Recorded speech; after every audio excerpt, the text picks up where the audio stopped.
Look, Clarence, mate, it doesn't matter how many times we get beat down. What matters is that we get the fuck up, and we keep fucking trying.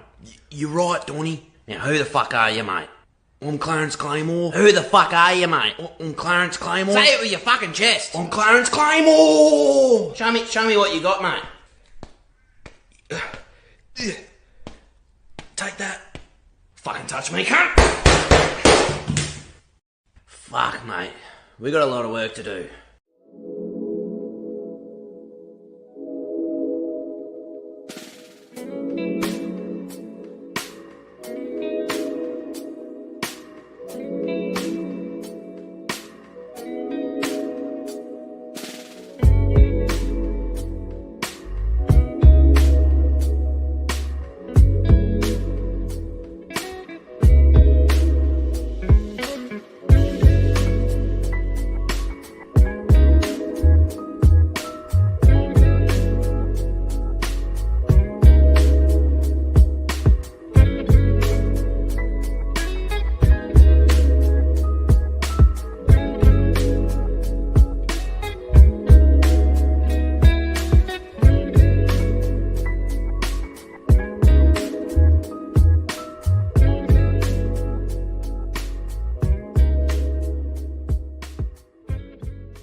Stop gambling, alright? You're one spin away from generational wealth.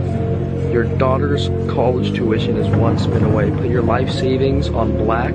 Remember that. Just go to Vegas, and if you lose, just keep getting loans. Remember this. Just keep spinning, keep gambling, keep gambling. You can't lose. You literally can't lose. You can only quit. Nobody knows about that fucking degenerate life when you're fucking down 40,000 and you battle the fuck back. You say, you know what? I'm a fucking strong, independent man. And you're not gonna tell me I should go to bed. I'm gonna battle the fuck back. And I'm gonna fucking get my money back. And guess what? I got my motherfucking money back. That's right. You didn't have to cut me off. Think I like it never happened, that we were nothing.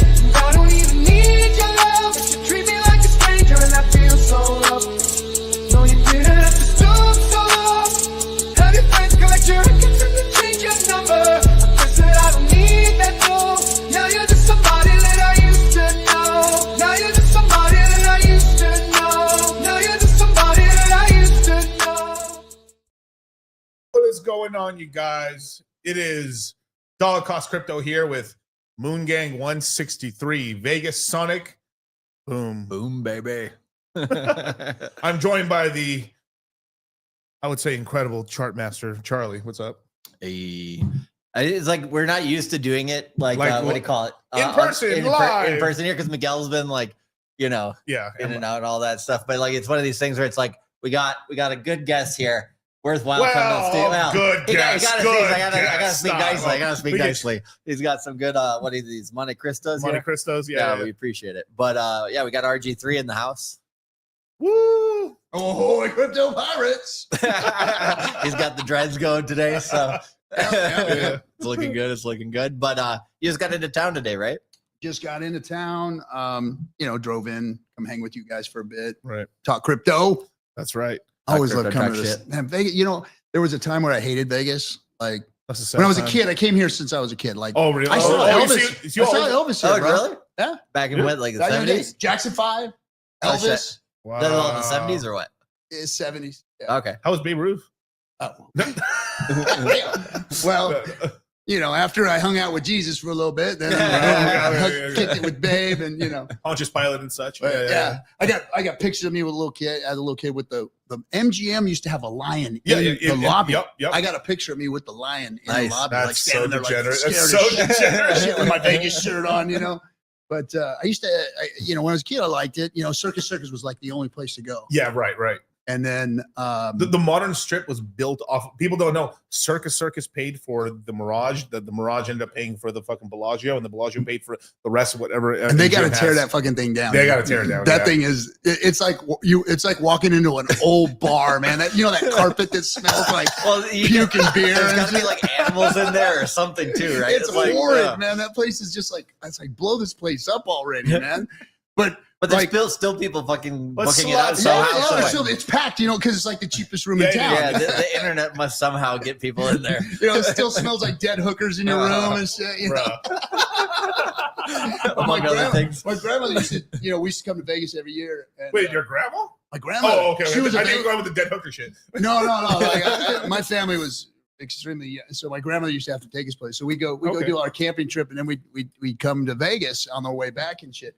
And only place we can go is Circus, because back then, like my grandmother would just she go sit at the poker tables. Okay. And she'd send us up to the playroom, right? Upstairs, and Yeah. we'd run out of money. We'd run back downstairs, and tug on grandma's skirt. Say, hey, Give me a roll of quarters. she'd hand us some chips, Yep. and we'd go find the chip girl, and she'd change us out, and we'd go back upstairs, and Dude, that's when Vegas was pit great. bosses would chase us out of there, like, get out of here, you guys can't be in there, and but nobody would let their kid run around in Vegas these days. Oh, you know? hell Yeah, no. Like we were just running amok all night long. 1-2 o'clock in the morning, grandma's at the table, Well, yeah, Vegas, used to be more like motel-y, right? Yeah. Like a lot of the places, like even There was no restaurants. Like, right. fuck a restaurant. I actually no restaurants at all. No, there was like 99-cent steak breakfast and like buffets. and then buffets everywhere in all the hotels. Yeah. But there wasn't like now it's restaurants. Yeah, it was and more like a road I stop. think you just had the kinda Golden thing. Steer, right? The Golden Steer was like that was one of the old places. yeah, like, yeah. there was only a couple of restaurants, but everything else was just hotels and buffets. Like everybody at the buffets, because it was like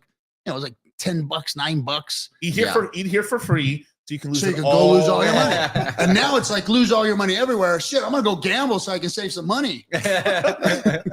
Yeah, I think like right now there's about like 3 million people in town, Yeah. which all the locals are like is way too busy, too many Californians here and everything. And I'm like, in about 10 years it's going to double in size as well. Yeah. Right. They're building all this new shit up there in North now. They're Mhm. they're getting ready to build hotels and shit Yep. up The in the North NBA is side. coming here. NBA. Right Baseball behind us. stadium just got Got the approved. stinky ass Raiders over here now. Yeah. They got a nice stadium. They're so they don't smelling stink the so place much. up. That stadium's beautiful, but man, don't open the doors because that shit smells in there. Yeah, it's dank. It's dank, dude. Dang, Dang. I'm a Raider fan. too many L's, Yeah, way too many L's. Way Yeah. too many. But Yeah. I think as soon as the Raiders, this is a long time coming, but like, man, San Francisco took a big hit, and so did Oakland. But man, when the Raiders, I never thought that in a million years that would happen. That's so weird to me. Like Oakland, would I happen. grew up with Oakland Raiders. Oakland Oh, that Raiders they would move. forever. It was Right. always like Oakland versus San Francisco Yeah. forever, and Yeah. now it's like This is No a more dock Battle city. of the Bay. Yeah. I think they Yeah. always belonged in Vegas. Like Yeah. Al Davis was a Vegas guy. Like he Right. should have been. They should have Yeah. been here a long time Well, it kind ago. of makes sense for the brand, right? Yeah. But if you kind of like put on the tinfoil hat theory, it's like, when did Vegas start getting every single sports team except for Major League Soccer? Well, when are right? they going to get winning ones now? Well, but yeah, didn't right. they have a good hockey team Well, though, or see, something? it's not a- the yeah, they have a Knights. great hockey team, Golden right? Knights are awesome. dude. But Yeah, they got it's good not hockey. about the winning; it's about cooking the books. You know what I mean? pushing that money in, right? And to Charlie's point, he's exactly right.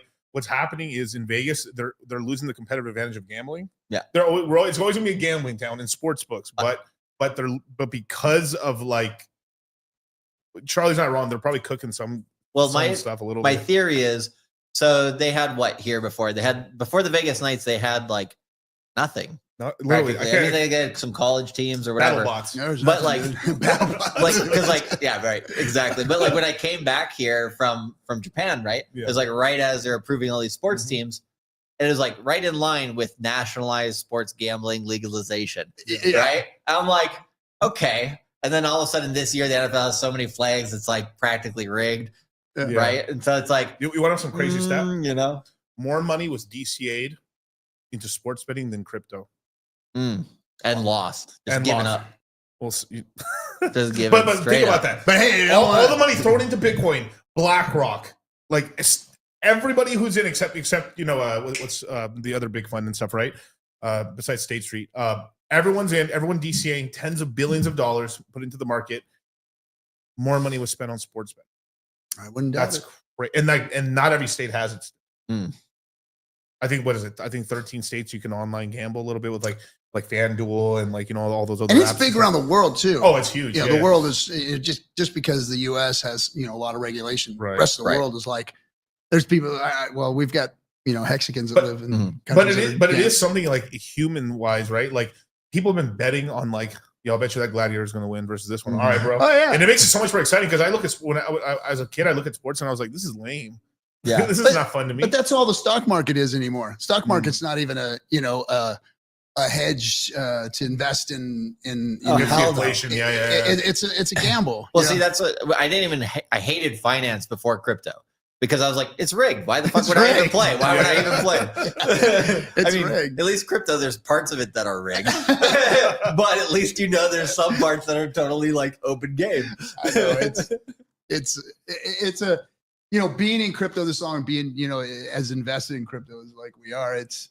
It's hard to talk about it in reality, because Well, it's not hard to talk about reality. It's hard to talk about it without saying too much on YouTube in reality. You know what I'm saying? People have been in crypto for 8 years, 5 years, 6 years. If you've done a cycle and some change, right? You kind of know the game now. yeah. And you can, so I can talk to another crypto native guy like you or you, right?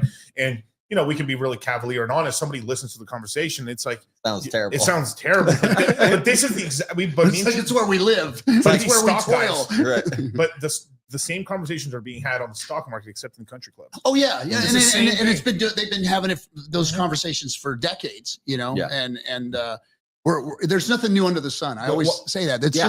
just a new grift. It's a new Ponzi. It's a Well, new it's a new way that humans To move can money. interact with each other, move right? money. It's just Exactly. moving money. You talk to Yeah. a CEO who just started an AI company, bro. Dude, I don't even like. If you talk bro to bro.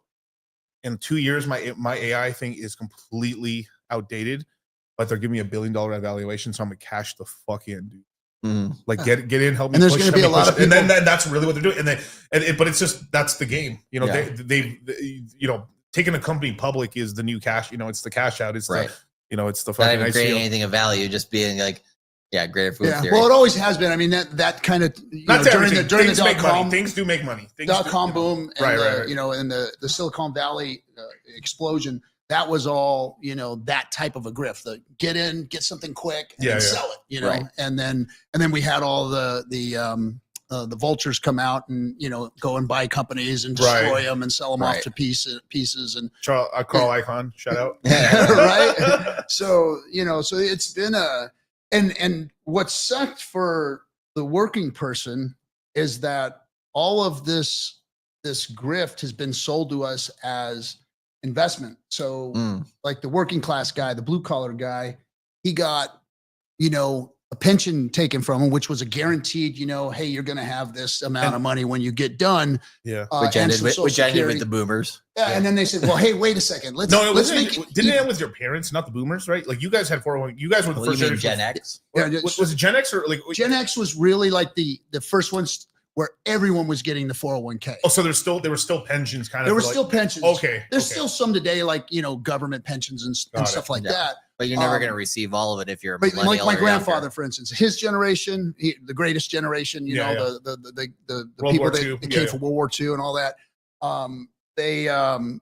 they had pensions. There was no, they would never put money into the stock market. Well, they were the ones who created Social Security. And they created Social Security Right. and all that Shout kind out of stuff. FDR. And then as soon as And the boomers they figured destroyed out a it. way, see, here's the thing: there's big tranches of money in the government. Yes. There's the Medicare fund. There's the Social Security fund, and then there was pension funds. Right. And then if you don't, I don't know if you remember, but about 15 years ago, they started doing this pension Ponzi. So what they would do is, company would take a big, massive loan out on the pension fund. Oh, this is Let's leverage on all of our employees' So they future. leverage this is sounding all like the- this is sounding like the They Teamsters. default on the debt, walk with the money, and the employees were holding the bag, and that was the end of the pensions, and that's how Damn. the pensions got ripped away from the working class people. Interesting, yeah. And then they said, well, we got a better idea. What we'll do is, instead of allowing these pensions, we'll put everybody in the stock market itself for 401k. And then you had to deal with cycles. So And they got them into bullshit. and so when people were retiring and the stock market was down, their 401ks were crap, you know? So the working class person really got jacked in all of this stuff. And, the crazy thing is, like around the 80s, they started looking, these corporations and the same people that did it to the pensions, they started looking, okay, where do Americans still have wealth? Holy crap, they have a lot of stocks. So they ran them dry throughout, I think 2001 was when like they really yanked them on the stock side. And then afterwards, what else do they have money? Their house. Yep. Boom. Start getting them on. Now, where's loans. Where's the last vestige of power? Their dollar. Mm-hmm. Let's start rugging that. Well, And that's what's happening now. We can get into that. And every person on the when we're planet, talking too. about a strategic Bitcoin reserve, I mean, it makes me, Oh, but hell yeah. it scares me for Kyle, what play that Trump clip real quick. the possibilities. Watch this little Trump clip right here. Scroll down. That one right there. Yeah. Who knows? Maybe we'll pay off our $35 trillion, hand him a little crypto check, right? We'll hand him a little Bitcoin and wipe out our $35 trillion. But how do you? Well, and the media hates that, right? Yeah. Because like, I think I saw like a 60 Minutes recently. They were like, I forget who they were interviewing, but they were saying something along the lines of, well, basically the crypto bros swayed the election. Oh, they were interviewing Brad Glaringhouse from Ripple. And they're like, basically the crypto bros. That was a horrible interview. Yeah, it was terrible, but it was totally slanted, right? Yeah, of course. It's like the crypto bros are evil guys who basically are only Republicans now. And like, they just pump so much money into like a campaign in Ohio that like they took out the poor Democrat or some bullshit like that. And I'm just like, you guys literally have like no self-reflection whatsoever. Did you not understand that you're trying to destroy this industry over the course of like 2.5, 3 years consistently? And they're still trying to do it. They're trying to get some lady in the SEC before Trump can nominate somebody as well. Like, well, they'll like, be able to swap that out. well, of course. It's But not like, gonna- it's just so ridiculous. I mean, it's like they won't give up. They're like, okay, how can we vilify anybody who basically we like can blame for not winning? And that's baby out with the bathwater. Except for myself, right? Except for themselves. Yeah, and that's throwing the baby out with the bathwater type of situation. And that's what we all have to look at. This red blue crap that they're pulling on us. Bullshit. This, it's all BS. It's like, don't put a label on me. I stand for what I stand for, and the politicians that I put in place are going to stand for what they stand for. Right. And if the general public says, this is who we want in, then that's what America gets. Right. So we get what we asked for. And the problem, I think, is, and this is in this space too, is that we're so excited to own the Democrat or own the lib or own that we're going to throw we're going to throw that baby out with the bathwater too, because there are protections and things that we need in place that are going to make this proper. Because if we just destroy everything and do stupid things with it, like a strategic Bitcoin reserve. I don't think that's the smartest thing to do, to be completely honest. Now, everybody's excited about it. I'm excited about it too, because what does that mean? We're going to have a hell of a run. Right. But here's the problem with that strategic reserve thing. We've had strategic reserves throughout history. We've had strategic reserves for gold. We've had strategic reserves for oil. We've even had it for cheese, for God's sake. There was a strategic cheese reserve. That must have been in Milwaukee. Government cheese. We never ran out. What this does is it mandates that the government buys a certain amount of something all the time. Right. Now, here's what I don't like about the Bitcoin bros, is that they have been trying to cash out for the last 13 years. Oh, yeah. Yeah. And they sold you guys out, and they sold all their shit to BlackRock. Yeah, they sold us out in 2017. And they sold out in 17, and they sold out in 21, and they're still selling out. And now they're going to get the government to be the exit liquidity. Right. Yeah. And what that means is that's our money. That's the taxpayers' money that we're going to have to put in. Now, it's one thing to have oil fluctuate and move in the markets. Right. It's another thing to have Bitcoin crash 80, 60% all the time. That can hurt. Now, the only caveat to that is that the government can buy low. Yeah, buy low and sell high, because that's what it's supposed to do, like strategic reserves. You know what? And I think because there's going to be scrutiny when they sell. I think they may get away with selling some at some point, but I think realistically, they're just going to take loans on it. Well, they said they can't sell for what, 30? I think it's 30 years. But they could sell any Bitcoin that was seized, like in what do you call it? Silk Road They've stuff, already started liquidating that, didn't they? And they kind of little stopped. bit, They little stopped. bit. They stopped liquidating. I think they're going to just because if they're going to release raw salt break, right? Well, allegedly, we're going to take this. Yeah. Thank you. You know what? if Ross Ulbricht comes back within the bull cycle out of prison and actually releases a new blockchain or a new project or whatever, you know how much that shit would blow up? Oh, it'd be wild. huge. It'd be huge. Yeah, it'd be great. They'll have another pirate in the He's like that. space. Yeah, there you go. Get him out of jail. Yeah, but you're right. No, it's Dread not. pirate It's not about it's not about red and blue. We have to go back to the classic. It's about black and white. No. Comic relief, you guys. That's what all the devs It's go really anyway. about what's right for the most amount of people. Right. Because here's the thing. There's only a small amount of people in the world, let alone in this country, that are in crypto, right. Or know about crypto. Yeah. How to use it, like we do, and we know what it is. Like we've got to, you got to move yourself in every position in the Kama Sutra to freaking navigate this thing, right? Yep. So, LP, limit orders, this and this, Yeah. So there's going to be a lot of people that get left behind in it and left out unless we get out there and start teaching people how to get in, how to do things get involved in something like Hex, where they can put money away and earn yield, or if they start validating and doing things like that on good chains that don't have proof of work crap and all this stuff. Right. There's a lot of things that people can learn how to do to get into crypto and kind of save their asses, because, if the masses do come in and we do pump to where, 25-30% of the world is now utilizing crypto. Right. Then truly using, not just truly using it. Screw the 401k. Now you have a Hex stake. Right. You know what I mean? And stocks aren't going to disappear either. I mean, companies actually make money. So they'll be tokenized. They'll be tokenized and they'll be traded 24/7. That's actually what they're trying to do right now in they're pissed. Texas. Crypto's got it every Saturdays and Sundays. We need it too. I mean, but and not to go into the left and right stuff, but I'll just say the toxic nature of New York got so because they became very anti-business because everyone had to get a dole, everyone had to get a kickback somewhere. Dude, everybody's on the grift in that New York. state. Yeah, even the fucking people stealing from fucking Walgreens. Trump had to run. Allegedly had to run to the mob to get protection in order even to put buildings up in that part of Manhattan. When Manhattan wasn't that pretty back then. It was pretty jacked up until he started building buildings, along with a bunch of other people. And it wasn't just him. They blame him. So everyone knows I'm not a Trump fan, but they blame him for being a player in the game, and he didn't make the game. Right. He was just a good player in the game. The rules were there. He just played the game, and he did well. And You know, some of the things he didn't do well. And then, but I mean, and then people said like, oh, it's his daddy's money.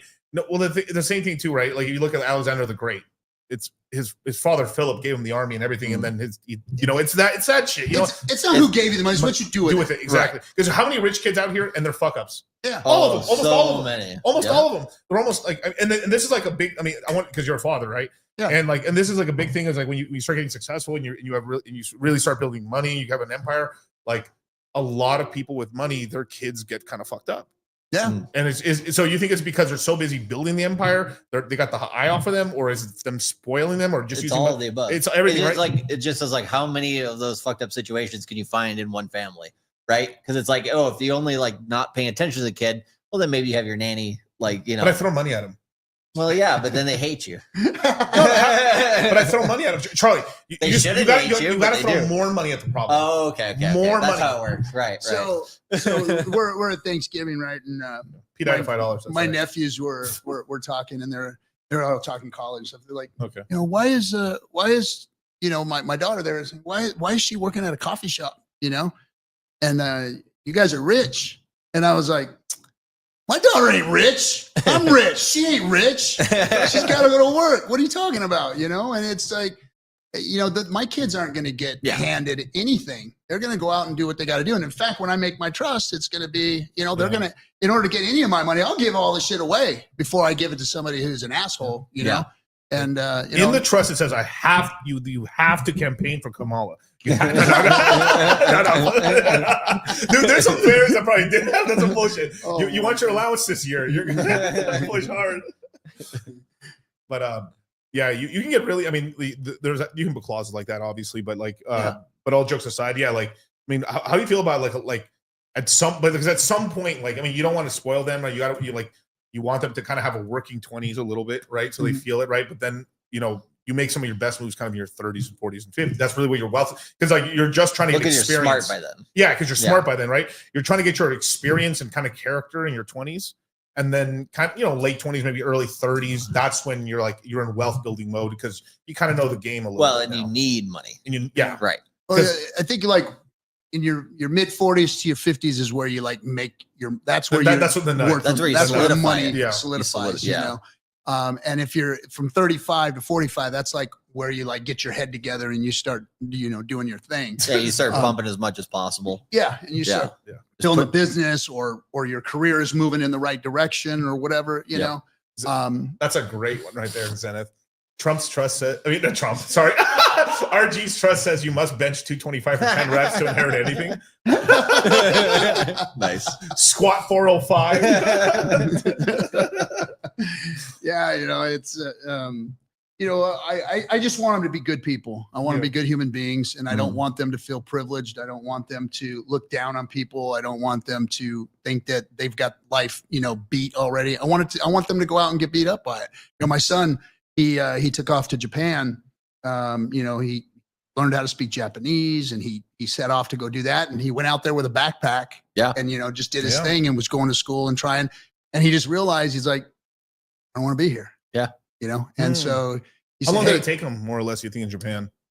Well, he went out there like 3 different times. He went out there, okay. And then this last time he went out there to like set up shop, and I'm moving to Japan. That's it, you know. So he's like, I made the mistake. I should have been Thailand. That's what I told him. But you know, he went out there, he did his thing, and I was proud of him. You know, it's like he came back with his tail between his legs, like he failed. And I was like, no, dude, you won, dude. Yeah, as long as you go out of your did box. something that you'll never have regrets that you didn't do. Right. That's, you know, you went and did it, dude. You had the courage to go out and do what you wanted to do, and you realized you didn't like it, and you said, I'm coming back. Right. So you made the right decision for, you know, you didn't make yourself miserable and say, oh, I'm going to prove to my dad and my mom that, you know, I can stay out here and I don't want to get embarrassed. No, I said, dude, you're good, man. You did what you said you were going to do. Yeah, it's all about trying something new. Exactly. Right? And that's what builds character. Too many people don't try to follow their dreams. Because a lot of people, you know, like, let's just say, like, people have dreams, but some dreams are like, it's bullshit. Like, I want to be able to fly. All right, chill, bro. You know, we'll get a plane, right, one day. But there's some people legitimately their whole life they want to do this one thing. I want to be a fighter. There's kids like, I want to be a firefighter, and they're like 18. I want to be a firefighter. Yeah, let's do it, right? But then people don't follow their dreams, and for most people in their teens, they don't have they want to do something with their life, they just don't know what. And that's a lot of people, most people. And I think what people do is like they don't set themselves up for success. It's like they kind of pigeonhole themselves really quickly in their 20s, right? They're like, okay, I have all these responsibilities. I have to make so much money or whatever to get these things done. They're focused so much on the grindstone, right? They don't zoom out and be like, okay, what am I really setting myself up for in the next 5 to 10 years? And it's like, as long as you're like, okay, I don't know what the fuck I want to do, but I'm going to do something that I can gain something useful. But at the same time, I'm going to enjoy it. Cause like, you know, in your 20s, like a lot of times I think people kind of like, it's like youth is wasted on the young, right? Yeah. Like they don't really take advantage of everything at that time. And so it's like, go do something that's going to be fun as well as gets you experience. And then as you're kind of figuring out life, you'll figure out what you actually like. Like you'll fall into things. Like, what like, happened to me was, you know, I worked at a job where I physical labor 14 hours a day, 6 days, 7 days a week, you know, and I hated it with a passion. And somebody at one time had told me, you know, hey man, the money is in sales. You need to get into sales, you know? And so I said, you know what? I had and sales is great for building character. It is, and it gets the fear of a lot of things out of your head, you know. And so I got a job at the Death Star phone company, and I was literally I left the machinery moving world, the millwright world, and started banging phones. I was like all day long, you know, 200, 300, 400 calls a day. Staten Island. Trying to sell long distance, right? You know, boom, boom, boom, boom, boom. And you know, after a while, you start talking to people and you get used to no's and fuck you. You kind of do some crank calls here and there. Yeah, crank calls and you know, and you do all that stuff. And then I started learning sales skills. And so did I move from my millwright job to sales to because that's what I wanted to do forever? No. You know, it was like, well, what journey is this going to take? Well, it introduced me to some people there where we started playing video games together. We started playing Counter-Strike, you know, back in the early days when it all started. I think it was like 2005 or something, right? Yeah, I think you were telling me that. What's that? I think you were like, I remember you telling me this, like, it was like early 2000s, right? Yeah, early 2000s. Like literally, like I have my Steam badge is, I have a 20-year Steam badge. So I was, damn. So I've been, Kyle's like, God damn. I was in the Cal I leagues and I played for, you know, professionally, like all that shit in the early days. And so, and you know, I was in a clan and all that. But when I did that, I started a company that we started doing a social media platform for kids that played Counter-Strike. And we had, you know, teams, and we would take control of their servers and load the game on. So there was no mods and stuff where people could cheat and all that. And we had competitions. And so that was my like kind of first venture. But when I was in that gaming world, there was a thing called the IRC chat rooms. And it was, we didn't have comms back then. You know, you couldn't like talk to each other live. Ventrilo or there was none of that stuff. And so you had that stupid text in IRC. Well, in the IRC chat rooms was the Bitcoin chat rooms. Oh, really? And that was in it was early, right before Bitcoin even launched. And because they were putting crypto in game, so or like they were doing like, what do you call it, in game asset exchange, right? In-game asset exchange. I remember, like, we're on episode what number?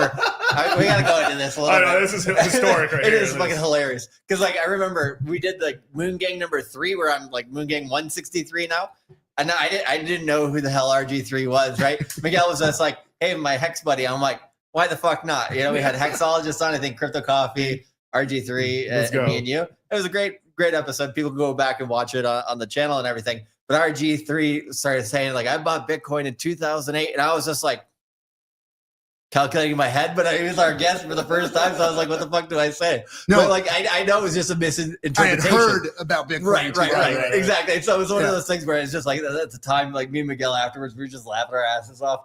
But they were, you know, even, what's his name? Short guy with the funny hat, Bitcoin Maxi was EOS. Brock Pierce. Yeah. So Brock Pierce was selling in-game cryptocurrencies back then. He was in-game assets, right? Because they wouldn't be technically cryptocurrencies. It wasn't called crypto then. Right. But it was, you know, cryptographically, you know, secure. Was it? Yeah. Okay, I didn't know that. And it was the first NFTs that were skins for, that was crypto. Right. The skins for Counter-Strike and all the free guns and all that shit. Crypto existed forever, man. We slaved Chinese slave labor for many years. Oh, my Bitcoin! Shout out to my gold mine, my Chinese gold It's mine. cryptographically secured in a bar of gold. Yeah, but that's where I learned about Bitcoin. I'd heard about it, and then when they launched it in 2010 or whatever, we were like, it's just glorified PayPal, whatever. We didn't understand what it was, and we didn't even know it was connected to what they were doing in the games and stuff. And so I didn't even think about it until somebody asked me for some in 2014. We had a developer that was doing some software work for us, and it's like, yeah, send me Bitcoin. We're like, what, that PayPal thing you want? So we had to go and find out how to get the Bitcoin, and and it was Coinbase had just launched, and they were you could go on Coinbase and get Bitcoin at that time. Bitcoin is probably like 250 bucks, 200, 300 bucks, something like that, and it was starting to move. And then another guy asked me for some more about 6 months later, and it had like $30 and change turned out like $700-800. I was like, oh crap, what the hell is this all about? And then that's when it took me on my crypto journey. So just one step after another took me into, I never thought about podcasting or streaming or do anything like that, and it was just like, the next step, Miguel's like, hey man, I'm doing this streaming stuff. And I had a podcast, not a stream. I had a podcast. Yeah, we got to do a show. You guys, let's do it. It was like literally on like the airwaves. I think you had like some fans in Nigeria or like some part of Africa. Like he'd always show me the stats like back in the day. Yeah, and he'd be like, hella Nigerians. Shut up. There'd be like some like African country. I'd be like, how the hell do you get like audience over here? But like the Anchor app would actually not gatekeep the info and show exactly who's listening. Right. And where, and that, dude, shout out to Nigeria. But I had a lot of Nigerian listeners back in the day. But when it comes down to it, it's about, in life, it's about enjoying the journey and just doing and exploring things and learning from people and not shutting anything out, not shutting other people out or other ideas or, and that's why I say, like, you can sit down and you can say, oh, I hate these libtards and this Democrat and that Republican and that conservative asshole. I say when they stop making us from making money. You know what I mean? Well, you just need to. It doesn't matter what the party is. It's like the most anti-American shit. We're supposed to go make this bread. Yeah, we were told. You need to find the good in people and what people's worth is, because everybody has value. Everybody has. If we're gonna go down this road, because I had like a Vietnam fucking flashback when you said like white picket fence. We were promised white picket fences. We were promised a nice big house, white picket fence, 3 kids. Loving non-whoring wife, and or like, harem, whichever you choose. Or harem. If you're in Utah only. and in order to get all that stuff, you got to be the person that's ready for it. Yeah, you got to be the person that is going to attract a non-whoring wife, that is going to attract a good job, that is going to attract success.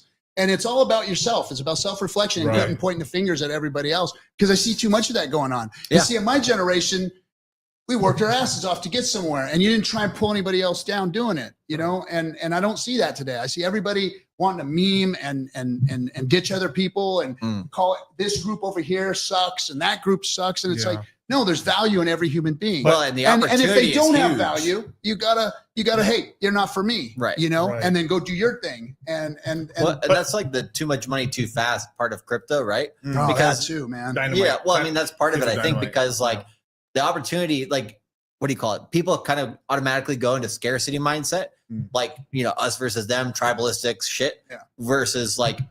We're printing money out of Merkle trees, like out of freaking thin air, right? Like money, which is what everybody else throughout the history of man has done too, right? But this one is something that like more people can basically engage with, right? Yeah. But so it's one of those things where it's like the opportunity. Everything else was closed off to just the elite, right? That controlled that system, exactly. So the opportunity is so vast. We literally have like relatively infinite amounts of capital that we can access as long as crypto keeps expanding, and yet people still want to bicker and fight because that's just what they. But to be honest, what's the difference between our cabal that we have? Because remember, there's only 2% of the world in America. What's the difference between our cabal and the robber baron or the guys from Jekyll Island? I would say ours is just less mature. I won't work. It is less mature for sure. Right. Yeah. I'm not going to work.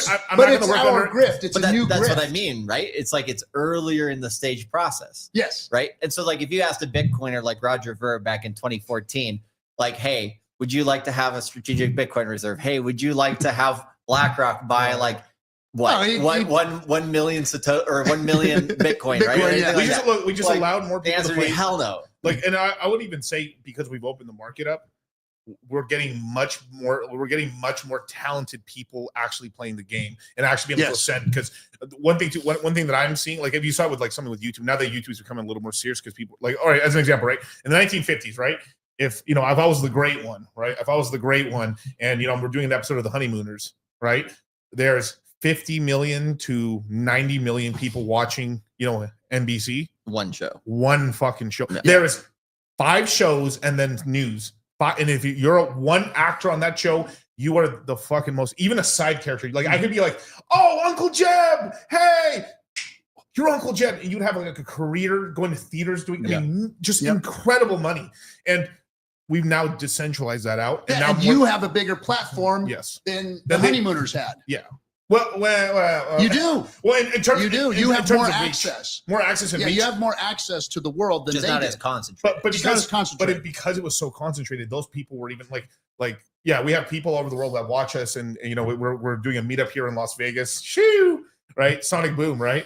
We're doing a meetup out here and stuff like. But if let's just say we were in the 1950s, and I was a part of the Honeymooners, I'm a mega star. Like no, fuck Brad Pitt. I mean, like no, literally, like he was so famous.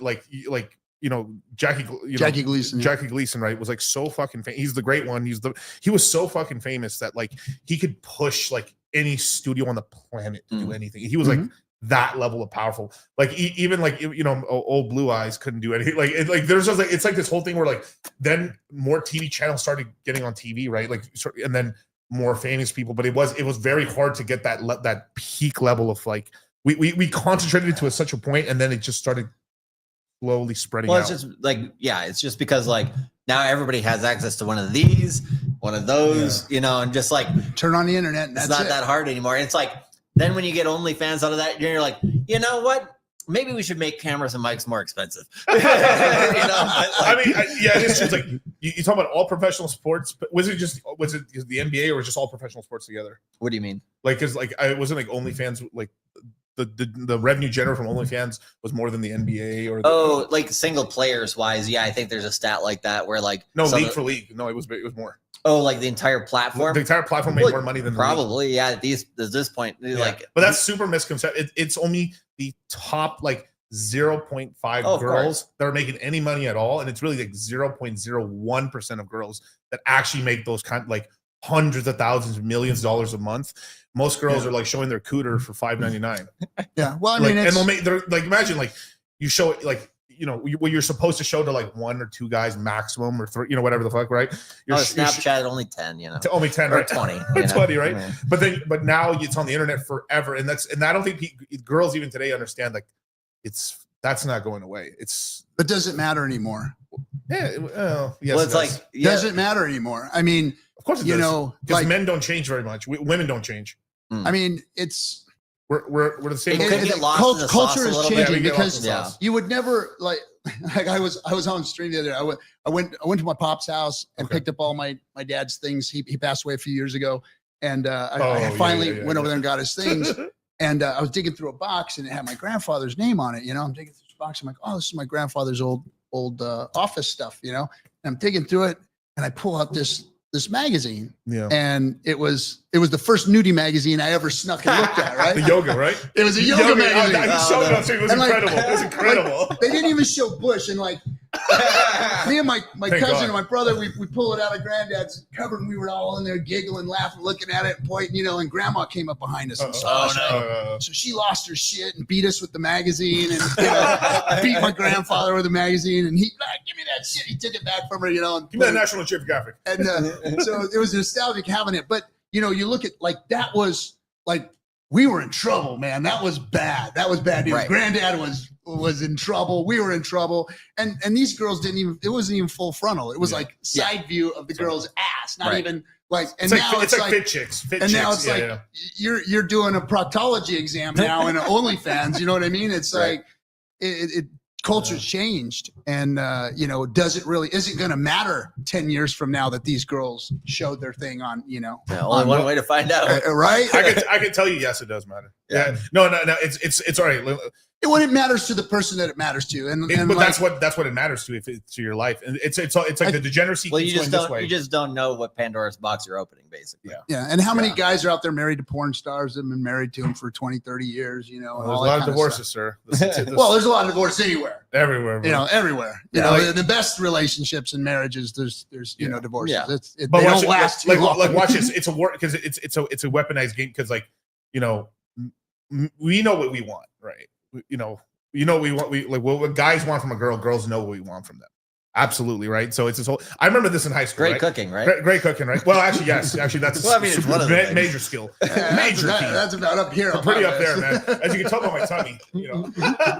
but I remember this in high school, right? Girls were wearing like these god awful jeans, like flat ass jeans, like god damn, dude.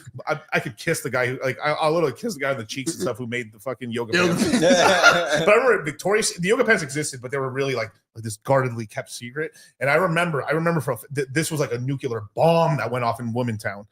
Bomb. I mean, Nagasaki, the Hiroshima level of, like, you know, the blast that you heard around the world. You know, a couple white girls in my school, John Monterey High, got started wearing yoga pants. I remember the girls around there. Look at this fucking hoe. I heard of these girls saying, "Look at this fucking hoe." Next week, they're all wearing them. And then I was, you know, kid Miguel was like, "This is a whole new world, Right? It's a brand new And place." so at that time, it was like, oh my gosh, those girls are never going to live this down that they're wearing these things. Yeah. And now it's That's like, true. Yeah. and now it's everywhere you go, everyone's wearing yoga pants, and it's not a thing, you know?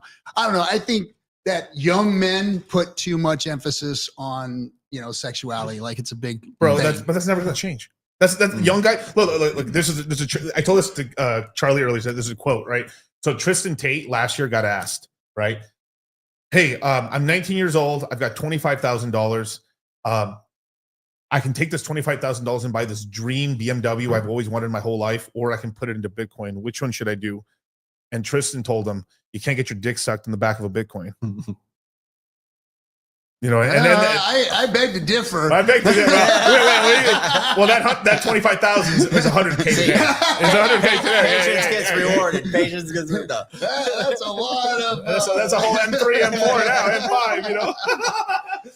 But the jump, that's kind of because that's the mentality. Because I had when I had my business, I had a ton of, you know, I had a ton of young guys. I'd either have like a 40-year-old kind of, like, you know, guy kind of running the crew and stuff, and then I'd have a bunch of young cats with me, right? 19, 18, 21, 22-year-old guys. And every fucking time without fail, you know, when they started working for me, they started making money, they started having enough to buy a truck, they're starting to make money, right? And I tell them, just give me 1 year, save your money up. Like I would tell them exactly what's going to happen. You're going to start making some money, you're going to start going out, you're going to have a weekend, you're going to go out, and you're going to get a girlfriend. And then now you got to get the truck, and now you got to spend money on this, and then you will not be able to save money for anything. And then no, Miguel, Yeah, trust me, Sisyphus. yeah. And then, like, I would get some of these guys to invest money. They started. This is like 1920, like that year. They start investing that money. Like a lot of these guys, I helped them, you know, turn like a couple $5,000 into 30, 40, a couple $100,000 for some of them. And I saw most of them squander it all because, I mean, on Cooch, and like, no, I told them what would happen. Like, it's like, I'm telling you, the Holocaust is through this door. Do not go through that door. And but I can't say no. Yeah, but even Adrian. I'm different. Even Adrian Peterson, he's made how much money throughout his NFL career? He's here playing celebrity poker to try to make back $12.5 million. You know what I mean? Like, yeah. Wow. Like, it's just one of those things where it's like, there's just so many pitfalls that humans can get told of. And like, we do this in the course all the time. We tell people like, hey, don't get into this rug pull. You're going to lose your money. Or, hey, don't do this. You know, you're going to have trouble. And then people are like, yeah. But, you know, somebody convinced me, right? And then they go buy it or they do it and they touch the stove. They feel the fire's hot. So like some people only learn by experience, but then it's like, yeah, they literally wreck themselves. So like one thing we tell everybody in the crypto mindset course is if you're going to wreck yourself early.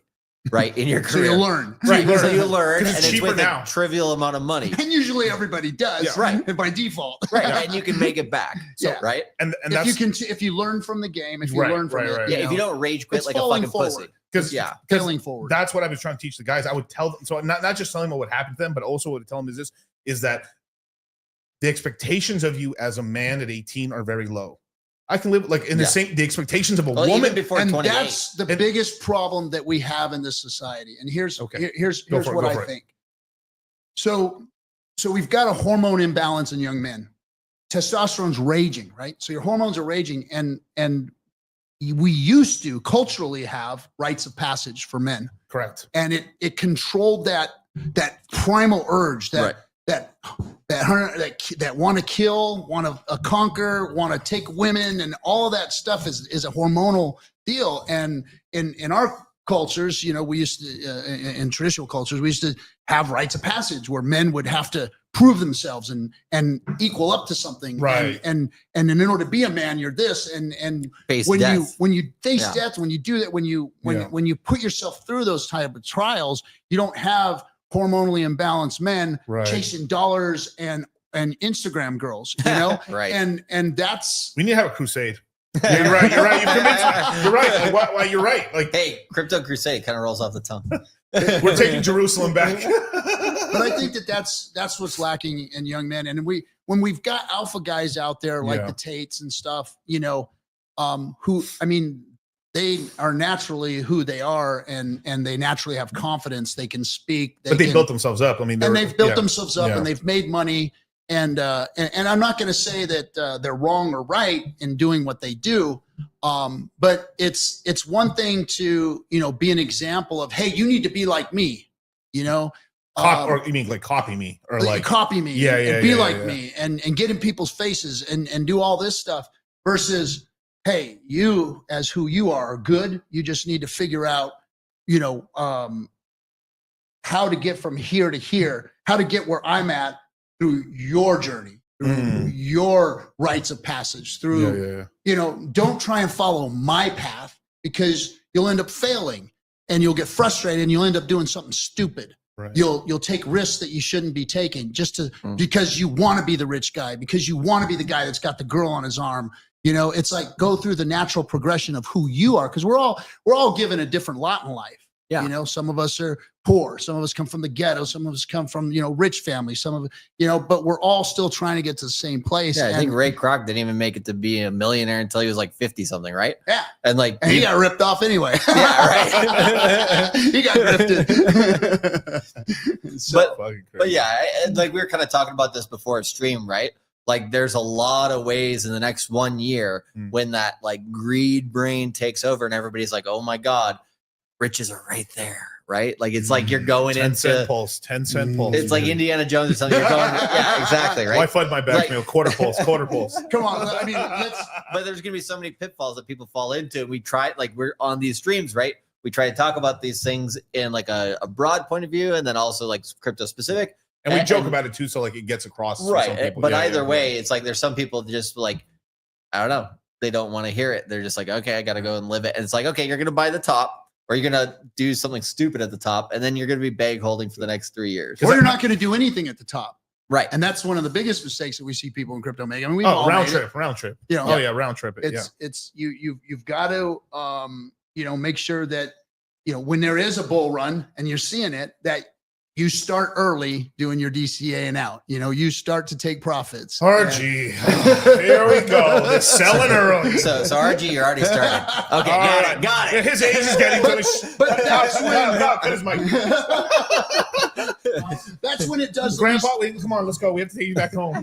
That's when it does the least amount of. Yeah, we got to put you away, old man. Yeah. Come on, time for your medication. Yeah.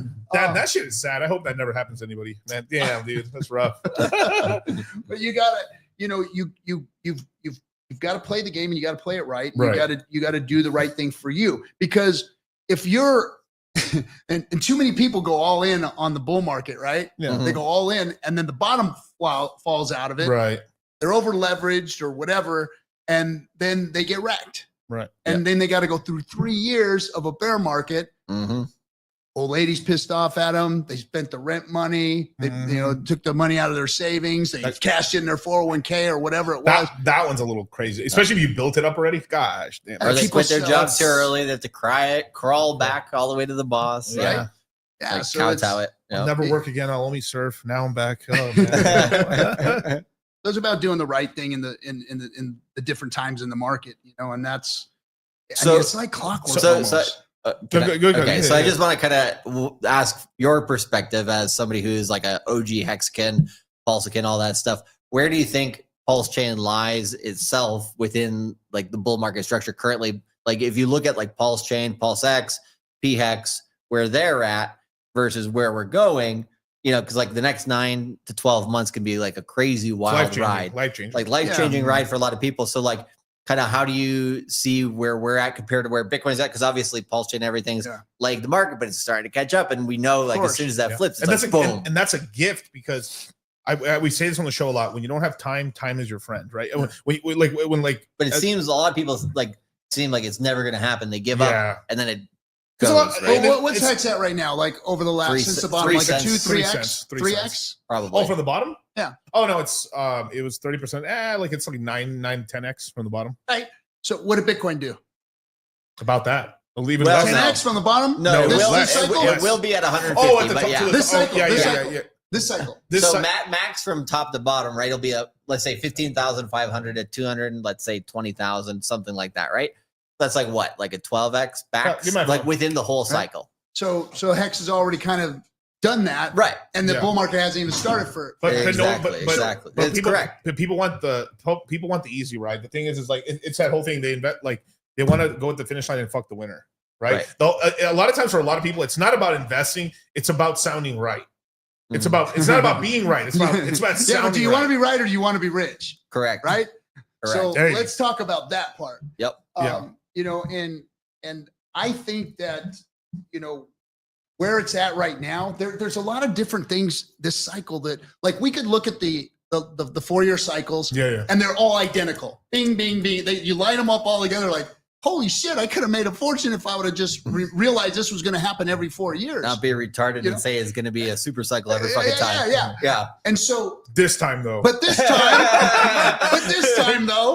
we're all going, wait a second. BlackRock's in. The great melt up. We're just going to have. We got a government that's like pro-crypto and more pro-crypto people are coming in. We're in like deep, in altcoins and Bitcoin and everything else, early on.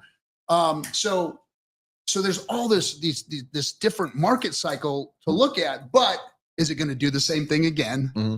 And then we're going to be like, man, it did it again. Yep. So and I was thinking it was going to do this because of that. So that's the hard part to figure out is this going to be the cycle where it finally changes? And this is why I tell people go on the same path until it changes, right? Like assume everything's going to happen relatively similarly until it doesn't. What you talking about, Willis? It's not that hard. But, like, you know what I mean? Like, but so like for example, for Hex and PulseChain, right? Like last cycle, what was it? It was late 2019 it comes out, right? Yeah. Early 2020, like you hear like Tone Vase, the Bitcoin maxis talking shit about it. Mm-hmm. Then you had the summer of 2020, which it was like the DeFi summer. Hex wasn't really getting its flowers. Uniswap was starting to do well, but it wasn't really being paid attention to. Mm-hmm. And then like it's about a year after that, everybody's like, I wish I would have bought. Yeah. Right. Well, actually, sorry. Everybody who's smart, right, who didn't buy would have been like, I wish I would have bought. But everybody who's dumb was like, well, no, it shouldn't exist. Right. Like they make some sort of coping excuse. Exactly. So I don't think we're quite there yet. I still see like whenever you see PulseChain and Hex and stuff doing well, like a lot of people still outside the community like, but yeah, it's a scam and all this stuff. So they kind of repeat the same stuff. So it kind of feels like we're in that summer of 2020 period in terms of just like sentiment wise. So I was at a Bitcoin event in LA and it was like my first time. I was like, I'm just going to walk into the Lion's Den and just chill with everybody. I just want to talk crypto. Yeah. And, maybe there's enough, of the Hex FUD that was gone that it wasn't going to be an issue if anyone finally asked me. So Brock Pierce was there. A bunch of old maxis were there, guys that wrote books and stuff. And then And well, they created what EOS and yeah, different stuff. So and so, but it was a Bitcoin event where they were shilling, different projects and stuff, and different projects were speaking. And I ended up, talking to this woman that was she was a crypto legal expert. Okay. Yeah. And so she came and she asked me, what are you doing here? Who are you? Blah, blah, blah. And I'm like, yeah, I'm just, I'm part of the Hex community.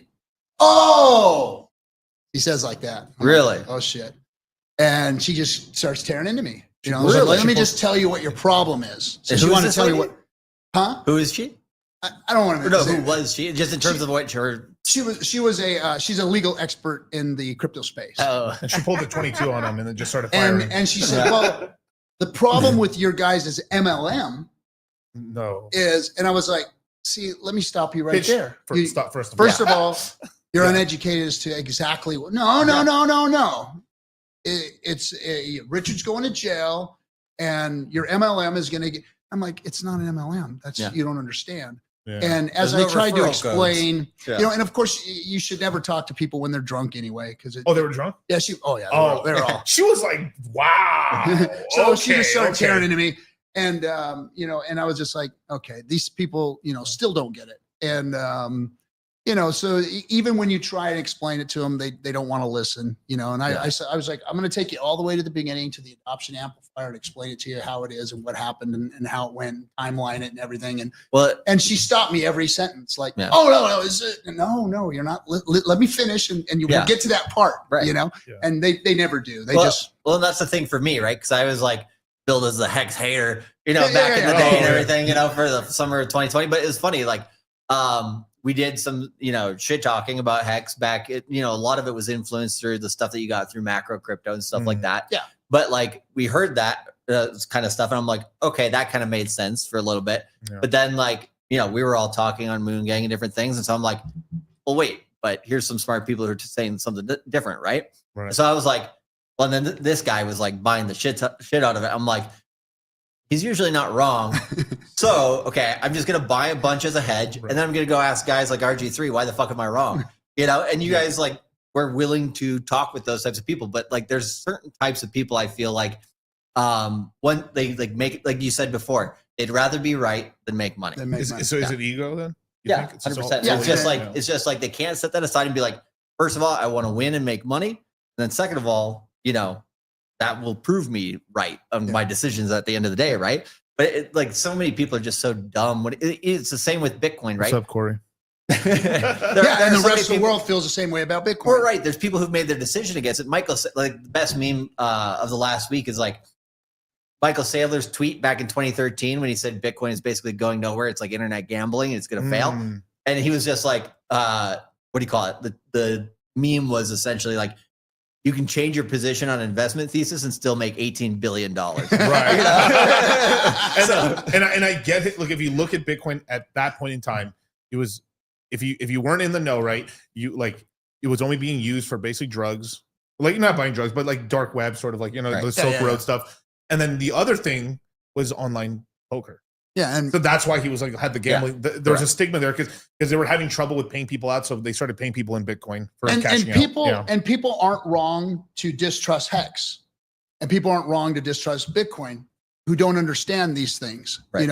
There are good cryptocurrency, like I keep saying, there are good people on all sides. There are good crypto on all sides. It's even Peter Schiff sometimes. Do you look at the good in people and cancel out the bullshit? Are they buying my coin and learn something, or do you just toss everything aside? Yeah, and that's where people don't learn and people lose, and it's ego, and that's edging great out is what ego stands for. And I think that's like because I went on your stream recently, right? And I think that's what people didn't understand with the conversation we were trying to have is that because like this politics shit's fucking ridiculous. That's why people don't like to talk politics. Just, oh my God, right? But what we were trying to get across was basically there's stuff that the Democrats have passed that's very good.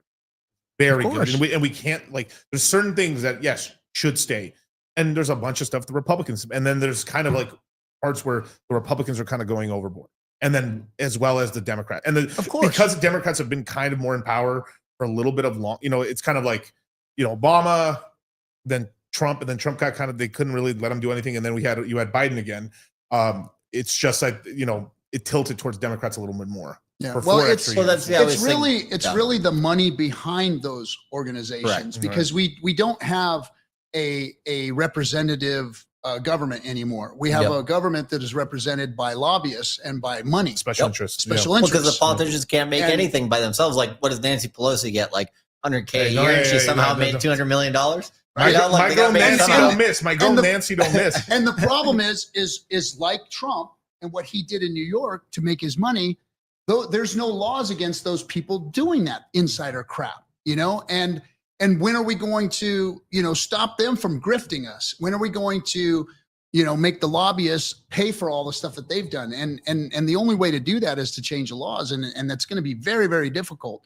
Right. So all we can do as human beings is know, as regular citizen human beings, is know that the grift is on, that there are certain people that are grifting us. And they want us to fight. They want us to argue. They want us to, because in chaos, they can steal. They want to steal from us. And like you were saying, there are some good things, like some, social safety nets and things like fire departments and road builders, unemployment, and police unemployment's important. FBI and all of these things. Well, okay, we're going a little farther, but but the bottom line is those things have served us well for many, many years, and for us to say, fuck it, blow the whole government up and get rid of all that shit. Like defund the police. Doesn't work. Super stupid. Super stupid. Super stupid. Like that. Watch something happens in the middle of the night. Trust me, you want to call 911. I just say defund Gavin Newsom. Oh, Gavin, I don't know, dude. I mean, oh my God. Bro, this is how shitty California is. Even Schwarzenegger, which I looked up to for my whole life, I did not like what he did in California. Well, you can only move a certain so much in California, because you can't go overboard when we're. Right. I mean, Ronald Reagan, the things that he did, he would have looked like a damn crazy ass liberal today. He had an assault weapons ban. He gave amnesty to a whole bunch of immigrants. I mean, he did all these things that if he was looked at today, he's like the godfather of the conservative, right? He was like when I was getting into politics, he was my hero. I served under him and all that. Yeah. But today he'd be looked at as some kind of bleeding heart liberal, for some of the things he did. And so you can only go do a certain amount of moving around in your state or whatever. And what's the quote there? Is like, like my whole life I've been on the left, but then the left left me. It's like, it's like I wasn't on the right, the left just left me. The Democratic Party just keep doing the opposite. Worst messaging, the worst campaign. They are the worst at it. Horrible. Now, they do govern well. They govern things well. Like administrations. I'm not going to say that they do the right thing all the time, or and like you said, they go overboard and they do all this stuff that costs us money and this and that. But the Republicans know how to message. They know how to tell people what they can get from them, and explain what it is they're going to do. Democrats don't do that. They hide behind everything, and they shift and they try and please everybody, and they do all this weird, stupid shit. Yeah. And then behind the scenes, they try and make things good for people, and usually it's the least of us that they do work for, and this and that and whatnot. But they just don't know how to message, and they're horrible like models of what you want your government to look like, and that's why they lose all the time. You can't be a leader. You can't be a leader if you don't have a message, right? Yeah. And I think that they don't, and that's why they're not empowered anymore. And I'm hoping that this administration, does all the right things, and that they don't throw babies out with the bathwater, and that they, back in the day, they used to, a Republican would come in and they'd bring certain Democrats into the mix, like, hey, well, we need this one because they govern well for the poor, or for this or for that. Yeah. And we need a conservative to handle the Secretary of Defense because he's a war hawk and he's, going to make sure the country's safe. And so they pulled in the people all around that were needed in places. And then the government usually works well that way. And the committees used to be 50-50 too as well. So if there's a banking committee, it's like 2 Republicans, 2 Democrats. Yeah, and now they're swayed. Yeah. And then and that's because of lobbying. And lobbying has said, no, we want this guy, this guy, this guy, and this guy in there. And that's the way it's going to be. And that's basically the incentive structure is wrong. Yeah. Yeah. Exactly. And that's what needs to shift. And that's what I think is really interesting about like kind of like where we are in like, if you look at like crypto, humanity, everything, we're going into the digital age. We've been there being his entire life, right? Like second half of yours. Mhm. And like, it's one of these things where it's like, for example, like when we were young, we were in our peer group, we were taught the digital side, right? But we were like, oh, you know, you're never going to be able to make money with a podcast. You're never going to be able to do this, that, the other thing, right? You have to, but we learned in school the industrial way, right? And it's kind of like you're a hunter-gatherer nomad, right? And you're being taught that in school, but then you're living like agriculture, right? You're living like a different type of existence. And so it's like the disparity between the two is so large that like until we go through one generation of it, we don't know how to teach the next one how to like live in that space. And so I think there's a lot of like people that are just like, well, how do I actually make it in the digital space? And like, it's just, we're the first generation to be figuring that out, really. Yeah. And there's something else going on here. Like the world is literally in that little box. Yes, absolutely. In front of DCC right there. Exactly. And, you know, when I was a kid, we had this like row of books called the Encyclopedia Britannica. Yep. And that was all the knowledge that we can get unless we went to a And library. you have to remember it. And you you'd know, have for to the most remember part, it yeah. or know what to look for or whatever. Right. You didn't And- have AI and that that information tried to was cheat on your test for you. very, very limited, right? Right. And so this generation is the smartest, most well-informed generation ever. Yep. But they're also the most jaded and lied to generation too. Right. Because anybody could put anything in front of your face and try and make you believe it. Well, and that's what I think is like, because it like ramps up the propaganda for But we've always been politics and lied to. everything. We've always been lied Well, to. of course, Yeah. but it just ramps it up. Yeah. That's But what I yes, mean. yes, yes. And, you know? and they hid stuff from us back in the day. It was like, they don't need to know what we're really doing back here. Right. Right. And that's how government really worked. Yeah, You know, it we're was just like, starting to find out whoa, about JFK. you didn't know. Yeah, like, you know, it's like, oh, he was murdered by this guy. And I was like, well, we did something else back here that make Right. sure he wasn't going to be any more trouble, you know, or whatever. Mhm. But, you know, and that's the way the world operated. You knew you were being lied to, but there was no way for you to prove it. There was no way for you to stop it. It was like, okay, as long as we're getting our shekels and everything's. Well, you know, that is that's the positive side of where we're at now, is because like what you see on like Twitter, they have like the community notes or whatever. yeah, and I how love good that is that, Well, though, right? that's somebody else's That opinion. shit's cold, Somebody bro. else's That shit's opinion. cold. It's like, But you know dang. what I mean by that though is like you basically have people fact check each other. It was like the guy who murdered the guy or assassinated the guy from United Healthcare, right? Luigi. Like- Luigi. How long did it take Allegedly. the internet to find this guy? Like a week? No less. It was like Yeah. 3 days. His Right. picture was already up. Right. FBI was like, Girl what? he talked to, the cup he drank out of, the phone he left behind. Exactly. So like this generation just has, jam like you bullet. said, if we actually like, what do you call it? Take all the skills and take all the stuff that we have access to, we can have the most powerful generation that's ever existed. Exactly. Right. And that's why I think the power of crypto is as well, because we can have the most like prosperous, wealthy society we've ever had. Yeah. But we just have to like align the incentives correctly. And I think because we're between those phases of industrial and digital, it's confused. I think once, you know, we're fully digital and like, okay, everybody's going down that line, Yeah. it might clear up a little bit, you know, but like, So, Yeah, because we're going right now from digital to AI. yeah. Right. So well, I've, it's, more I've intense lost digital. my enthusiasm as an old man They have pills Yeah. for that. to try and change the world. Right. Right. Oh, Like okay, I I'm gotcha. beat the fuck up. I'm Right. done, dude. You guys, you got this, right? I'm done. For 10 more years though. I'm done. You know, I'm trying my hardest. And I look at all you young guys, you know, from your 20s all the way to into your 40s and stuff. And I go, man, you guys have the world by the balls. Yep. Got it by the balls. Do the right thing. Right. And then Bro. a motherfucker tells me the moon's made out of titanium and that the earth is flat.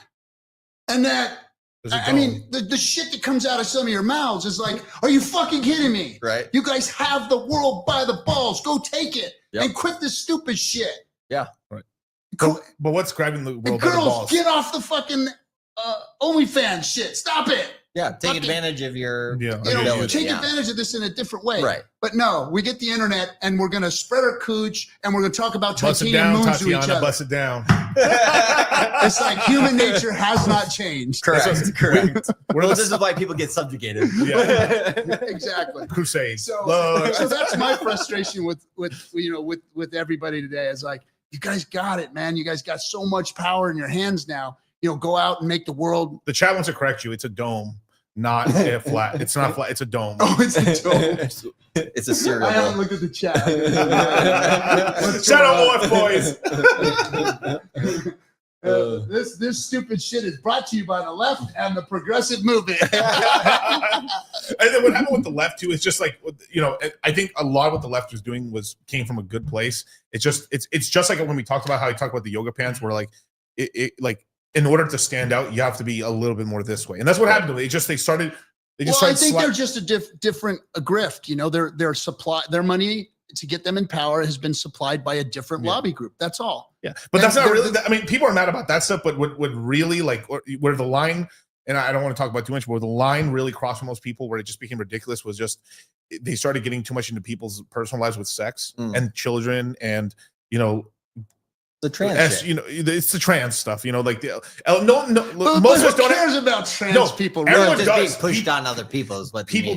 RG people really do care. Yeah. Like, no, absolutely, people don't want that shit at all. People are afraid of it. That's all. No, we've had trans people forever. Stop. Yes, there's nothing new under the sun. Remember, but they don't want to be pushed on people. They don't want to. We've had trans people forever, and nobody's ever worried about them. Yes, they have. Oh, yes, brother. Yes. No, bro. My brother in Christ. My brother in Christ. I'm talking before you guys. Spanish Inquisition. Before you guys. Bro, you guys are all worried about this shit. No. And it's like a trans person. I've never been bothered by a trans person my whole life, and I don't care. It's like live and let live. Yeah, CJ's like, here we go. Dum dum dum. I think it's more about like people pushing their narratives onto other people. Like, this is what I think, so you have to think this too. Look, that kind of shit. What are they saying for you to think? No, that's what I'm saying is like. But what is it they want you to think? Is what I'm saying. What is being forced upon you to think?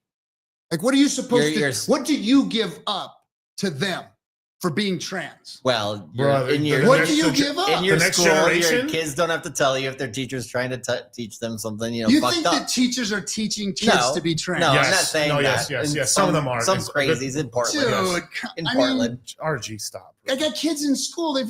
I've even sat them down. I was like, "Hey, are they teaching you about the RG?" No, Dad. What are you talking about? Not in all schools, but it is being taught. No, we're talking about extremes now. Yeah, we're talking about. That's what I'm saying. It's like a handful of people. Like, but even back in the day, there was cowboys out there fucking little kids. Then the media takes it and blows it up. It was happening back then too. It's and what do we do with those folks? We get rid of them. Yeah, we catch them. We get rid of them. That's how we do it. But to turn it into an argument and to turn it into an issue, layer one just gives more fodder to fight amongst each other. Correct. But look. America's always been scared to talk about sex. We always have. I mean, compared to Europe, they don't. Europe are a bunch of faggots. I go to Did you just say that? Yes, absolutely. Europeans are a bunch of faggots. Look at France. Look at France. That's all I gotta say, man. So in Europe, there's bathrooms where you walk in, and I'm standing there at a urinal, and then some chick walks behind me, and I'm like, whoa. And I was shocked. She was like, nice piece, kid. But they don't give a shit out there. No. Well, they have boobs on TV. None of us have a problem. I love it. Wait, Benny Hill, right? I was in the 70s and 80s, and I was like, holy crap, they got boobs on TV. Here's the line. The line is, kids are sacred. Kids are sacred. Kids are in our society, and in all society, it should be morally, whether it's Christianity or whatever. Kids are sacred. And we just don't want anything pushed on them because they're little and they're fucking really impressionable. So why would we push like Christian nationalism on them? Because that's why would we try and make a religion of the country? It is. It's money. But right? That's what I'm saying. But what about being pushed on that stuff? Because the money's just all right. Money's just an energy, and then it's just what you do with that energy. It's a fight. It's just to make a fight. No, but I'm getting back to the point here. Okay, look. if you're 18 years old and older and you decide, I really want to be trans, that's okay. Like me and Charlie none of us care about it. It's the line where it's drawn was the kid thing, and then people then putting It like doesn't happen, bro. It is happening. What are you talking? It doesn't happen. It's bullshit. It's just a fight. It's just something gets you all riled up. But that's what lost the Dems. I don't have any kid in my family that's been convinced to be trans. Because you're a father that's around, that's paying attention. You're successful and stuff. What if you're a beta cuck? Your wife leaves you, and your kids are being brought up in a fucking shitty ass school system, and then this is how your like daughters fall into fucking stripperhood. Like this is how your son. No. Yes, bro. Girls with daddy issues have bad dads, and people with That's what I just said. That's what I just said. Like anyway, whatever. Well, that's what I'm saying. The whole thing about politics, right, is like it gets people pitted on one issue. Totally like focused on something, right? Yeah. Like just like, okay, how can we divide and conquer, right? But and that's what it does. It just divides and conquers and sets up another fight. So what? So they can grift us, so they can steal from us, so they can create chaos. And that's what it is. You'll have the chat room right now. Oh fuck, he's fucking talking about this, and he's supporting trans, and I don't give a fuck about it, is what I'm saying. It doesn't bother me. It doesn't. It's not an issue. But it bothers. It's not my fight. But it bothers enough people here in the country, and it bothers a lot of people. Yeah, because they've had fear shoved down their throat. Check this out. I ain't afraid of fucking nothing. Nothing puts fear in me. And when people on the internet try and put fear into people, that's where you got to look at it and go, something's wrong here. If they're trying to push fear, if anybody tries to push fear, that's wrong. Well, it's critical thinking, which people lack these days. Exactly. Yeah. So they'd rather suck in the fear and be mad. Yeah. It's easy. It's easy. It's the easy way out. Since 2000. Versus I know trans people that are good people. Yes, of course. Yeah, of course. Yes. But no, we're going to demonize all of them. Again, throw the baby out with the bathwater. Say that they're making kids trans. No, that's not what's really going on. What's really going on is these people who are being harmed, there's trans people out there that have been murdered because of fear. Oh, yeah. Of course. Beat up because of fear. Yes, of course. That's wrong. Yep. Yes. We're not talking about that.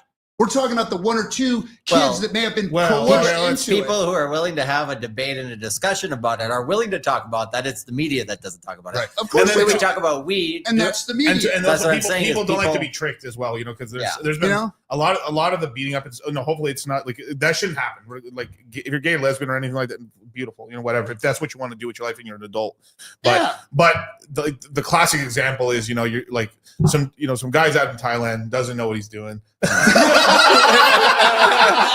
Walks into a bar, two guys walking to a bar in Thailand. Dude, she's like the hottest chick I've ever seen. Adam's apple motherfucker. We definitely need disclosure in Thailand. Yes. But again, like these issues, these religious issues, these moral issues, all these things are just they need to be debated. Yeah, they need to be legislated and that kind of thing. But you can't legislate morality. You just got to go out and try and do the best you can to protect against the evils that are out there. Yeah. Well, do I think that turning a kid trans that shouldn't be is evil? Hell yeah, I think that's evil. Okay. And what we're arguing about? Do I think all of that molestation, all that stuff of course it is. Nobody wants that. I have kids. I don't want that to happen to my kids either. Right. But again, don't throw the baby out with the bathwater. We can't start turning people. I mean, there's people out there that do stupid shit. Like I remember we had a bunch of people in Hex that were mad at a certain person that had a platform that was a coin aggregator.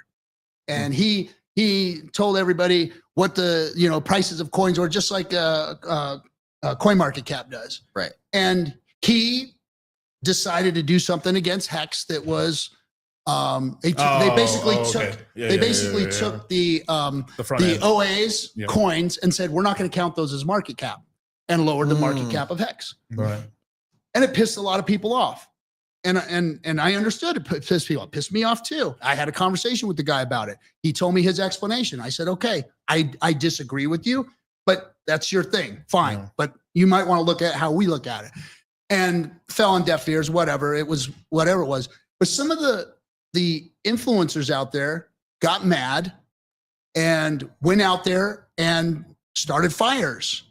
And before I knew it, I was getting a call from this guy saying, "Hey, man, I'm getting death threats. They want to kill my. They're talking about fucking tearing my kids' heads off and shit." You know, and that's where this stuff needs to. You can't go there. Well, that's where the tribalism just gets crazy. And that's what I'm saying is that you take an issue that can be worked out, talked about, and protect people on all sides, but instead you gaslight it and you get the crazy motherfuckers mad and they do stupid shit like this guy that just killed the United. Look, I agree. United Healthcare has probably done some horrible shit, and there's a lot of dead people behind their policies. Absolutely.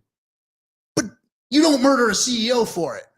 Yeah. You don't murder. You don't murder. Right. That's the wrong way to go about it, you know? And that's the problem with those things. It's like, it's one thing to argue and fight and debate. It's another thing to go and do stupid shit. Right.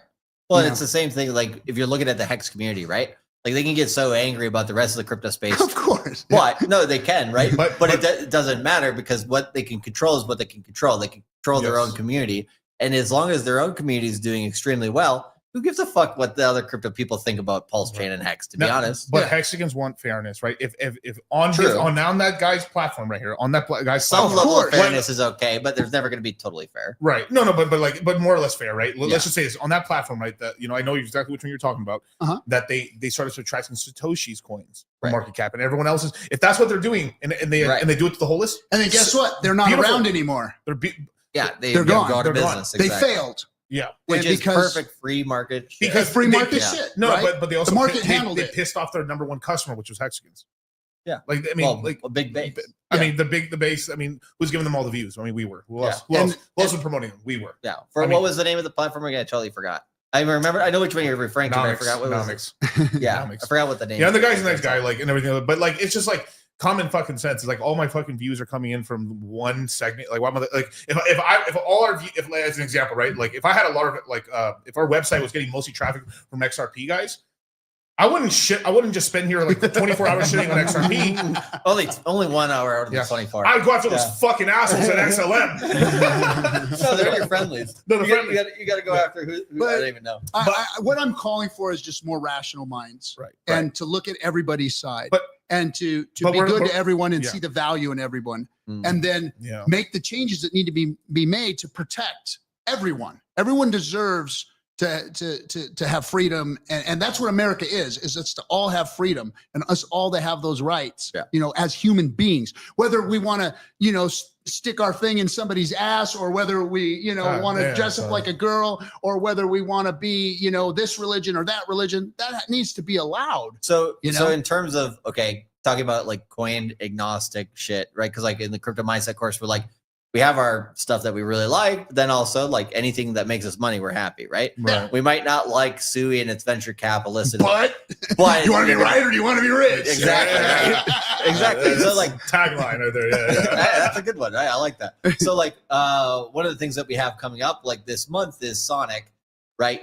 Phantom changing to Sonic, kind of a rebrand of its L1 and everything like that. Any day now. So I'm kind of curious, like from a Hexagon or a PulseChain's like point of view, somebody who's like in the niche, right? Like when you see these types of things, like other platform shifting and stuff, do you see that as an opportunity, or do you see like for Pulse and Hex at some point someday to like take some of that technology or to interact with that group or whatever, or like you're like, no, fuck all other blockchains. Pulse is the best. Or like, I'm kind of curious. Like, put me on the spot here now, right? So what's he gonna say? Well, I think that there's room for many L1s. I think there's going to be a multi-chain world in order to handle all the things that need to be handled blockchain as we grow in the future and start to bring more products and more technology to the forefront with blockchain. We're going to need more L1s. We're going to need bridging. We're going to need all kinds of off ramps and that kind of stuff.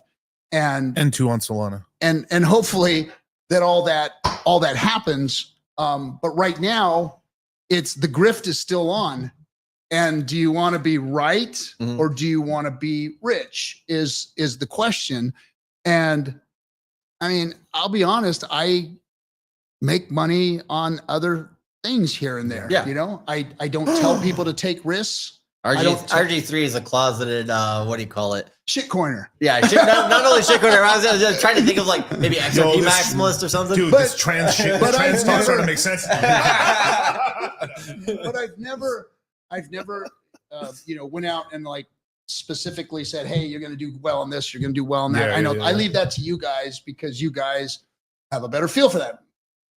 Yeah. He's always had a better feel for that than me. We've had conversations in the early days where, hey man, you should get into this, that. I'm just You try a little Litecoin. I'm gonna stay over here, bro. And then I watch the fucking thing the next day. It goes, and I'm like, oh, man, why didn't I listen to him?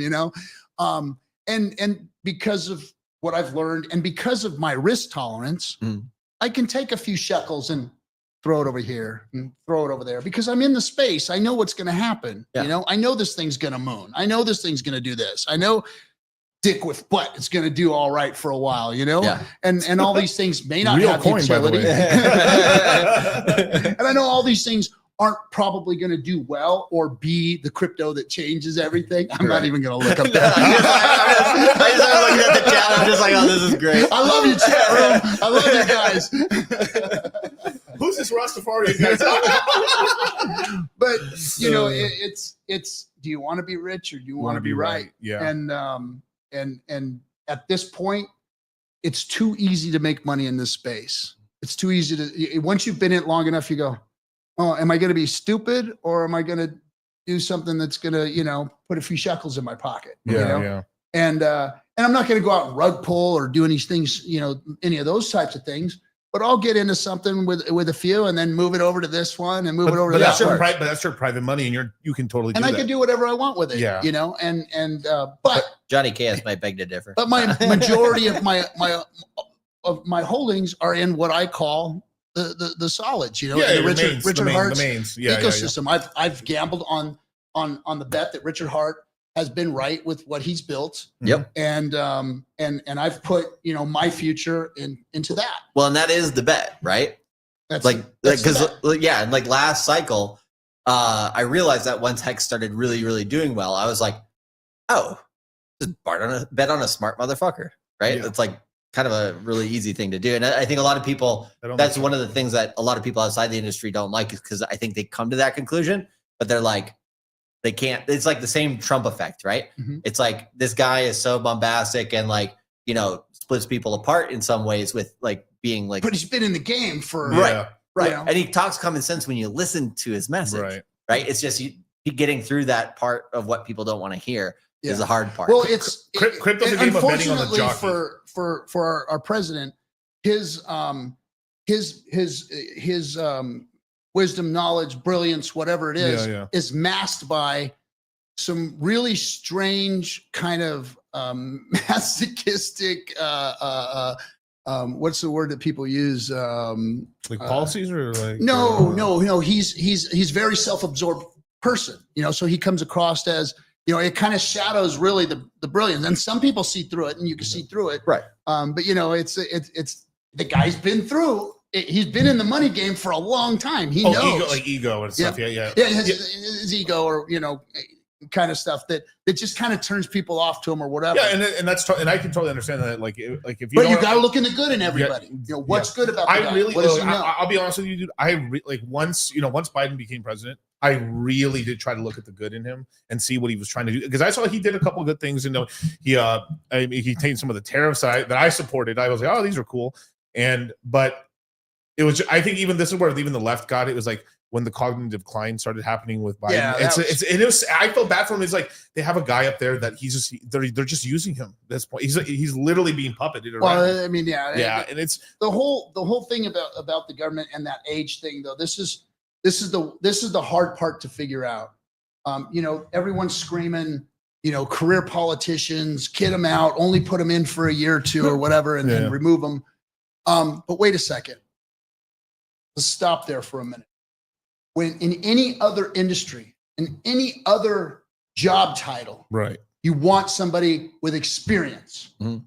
You don't want to put a guy in an organization that the only thing he knows how to do is hate that organization. Right. You don't put a new person in when you've got a qualified person that's been around for 10 or 15 years and isn't grifting, isn't doing anything wrong, but knows the system and works it well. Yeah, You're that's a lot throwing of the- caveats there that might not be true. You're But throwing the expertise out because some of these, not a lot, some of these politicians are people who have been in careers that can help the government do the right thing. Right. And we don't see it that way. But off if of your they own, do the right thing, that's the question. And that's the hard part is figuring out who That's to where the keep, incentives aren't who to- correct. and the incentives, because that turns a good person into a bad person. Because guess what? Do you want to be right or do you want to be rich? So they're not really doing anything any different than any other human being would Correct. do. Correct. They're playing the grift. Just like we said insider trading. Well, I ain't getting rich off of being a government employee, but if I trade a few shekels here because I know it's going down and I'm not going to get in trouble for it, guess what I'm going to do? Right. ski dog, baby. Ski dog Right? mask dog. So, and it's the same thing with us. It's like, hey, Yep. man, I know what's going to happen to this coin. Dick with butt isn't going to make it, but RG. a bunch of people are going to RG, get in right? this. Yo, there's a lot of shit you said today. I draw the line there. What? P-Dye is never going to peg. Ooh, it's going to peg something. Right. A few people's bags. Oh, yeah. no. Here comes the P-Dye Nazis. The dick with butt comedian Trying to draw bring dicks this on back to you. crypto. Trying to bring this back to No, and I get Everyone has a price. Because, Campbell Clan. it's not my world to fucking fix anymore. It's, No, for it's your sure. guys' world. No, You- I just think you it's guys can go ahead and have at it and do your thing, but I'm ready to waltz off into the sunset here soon myself. So one question a lot of people ask us, right, is like, why do you guys keep doing what you're doing? Like, when are you guys get like when are you going to stop giving this good information? All this stuff, right? Effective immediately now. Right. Today. Yeah, we're done. Today. Sorry, we're hugging right here. Right. We're out. We're out. And like for yourself, like, is there like any moment you've seen in the future that you're like, like you're right off into the sunset with crypto, like where you kind of like disconnect with the community a little bit or something like that? Yeah. Like, So when I was a younger man, I had a fire in my belly to help Indian people. okay. Right. Indian nations, because I'm half native. Yep. And I went out there and fought with Russell Means and Dennis Banks and some of the other folks, doing marches and trying to fix The this AIM and try to stuff. fix it. AIM, yeah. Yep. And I wanted to change the world and bring recognition because you look at the Indian nations, on the reservations, they can't have alcohol on it, so people were drinking Listerine. And Wow. I'm sorry, Lysol. Not Listerine, Wait, Lysol. no, Call them Lysol. chill, bro. What? Yeah, bro, they call it Ocean. They take Lysol can, they poke a hole in the top of it, let the air out. They pour it in a jug and mix it with water, and they drink it because there's no alcohol allowed on the reservations. And the reservations are the poorest God. counties in the whole Yeah. country. Yeah, I think Pine And- Ridge Indian Reservation is like, Yeah. what do you call it? Like, Pine Ridge is the it's like worse than like any Oh, they're ghetto drinking in New Pine York Sol? City or anything. and these are the original it's South people of this Dakota. country. That Oh, wow. they really valued this land and Yeah, so yeah. so anyway, when I was a young man, I had a fire in my belly for that, and I just was beat down for so many years that I just said, you know what, I just got to do my thing. Right.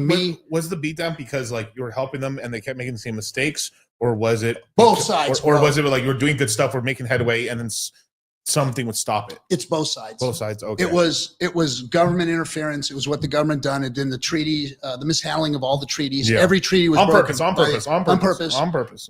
It was the stealing of, hey, we're going to set you over here. Oh shit, we found gold over there. We're going to set you over here. Yeah. And all that kind of Blood shit. rights. And then yeah. when you go to the reservation, on the other hand, first of all, me being a half blood, when I go into, some of my family's territories and things, I'm looked at as a shishi white man, Right. like I'm looked at as, Oh, chill. I'm treated like shit by them. And then, on the other side, I'm trying to fight for it. And so you just get beat down after a while and you just say, you know what, I just got to do my thing. Right. And that's where I'm at with crypto. It's like, Hmm. I came into this thing and I'll tell you a quick story. So I was a millwright for 30 plus years Yeah. and worked every day with these guys that worked their asses off. Like these are guys that work 14, 16 hours a day to feed their families and stuff. And they had nowhere to go. They weren't ambitious like I was, or I'm going to go get a sales skill and I'm going to go do this and I'm going to start a business here and this and that. So they lost there's no pensions. They lost their 401ks and they start turning 45, 50 years old and they realize their body can't do that work anymore. Yeah. But they look in the future and go, I got nothing else. I'm going to have to work till I'm 75 or 80. My body's already at 50 breaking down. Oh shit. So what do? They sit on their couch. They drink. They yell at their old lady. They're miserable all the time. They come into work, smoke cigarettes, drink, don't take care of themselves. It's almost like subconsciously, they're like, I need to kill my fucking self because I'm not going to make it to retire. Right. I'm done, you know? And I saw this depression in these guys. And I was like, I'm getting out of this shit. I'm moving on. I'm moving. I'm doing something better. Loop. I'm getting, you know, and it's those guys are the reason that I was doing this, Right. because I saw hardworking men that had nothing to look at in the future that were just killing themselves because they didn't have a future to look forward to. Right. They had no retirement. There was no way they were going to retire. And so when I saw crypto, I saw that as something, and especially Hex, as man, this is something that can change people's lives. Give them a pension, give them more, you know, in 15 years, they could have these stakes coming out and looking beautiful. And so that was why I fought so hard. It's like, I want those guys to get this because I knew you guys got it. You know, the younger generation got it, but it was my generation that I wanted to see get crypto. And because, you know, the boomers have theirs. They got theirs. They're retired now. And you're an extra, basically, right? And I'm an extra. You're an extra. Okay. So dead center extra. And they got theirs. And you guys are going to get yours. But my generation, they're the fucked ones because they're too old to really get into crypto and understand what's going on in the world. Some smart ones. Well, there's a few that, you know, I only, Just by not the default, majority. it was given to me by default, you know, because I was out working and trying to find something else. And you had that itch. You had that itch. I had the itch. Yeah. But a lot of these guys don't have it because they don't see it. They don't see that it's there. And so they're the ones that are getting screwed. They're the ones that are going to get hurt by this. And that's why I did it for so long. And I have been doing it for so long. But there's going to come a point where it's like, I'm going to give up. You know, I'm going to be like, well, you got to retire, right? You got your little son. You go to Bali, go to beach, you know, whatever it is, you know. It's like I can't save the world, and either they're going to have to figure it out on their own, or you know, you guys are going to have to do it, you know. But there comes a point where I'm just going to get. But the sign of somebody giving up, in my opinion, is when they run an entire tour telling everybody about the PulseChain around the world. No,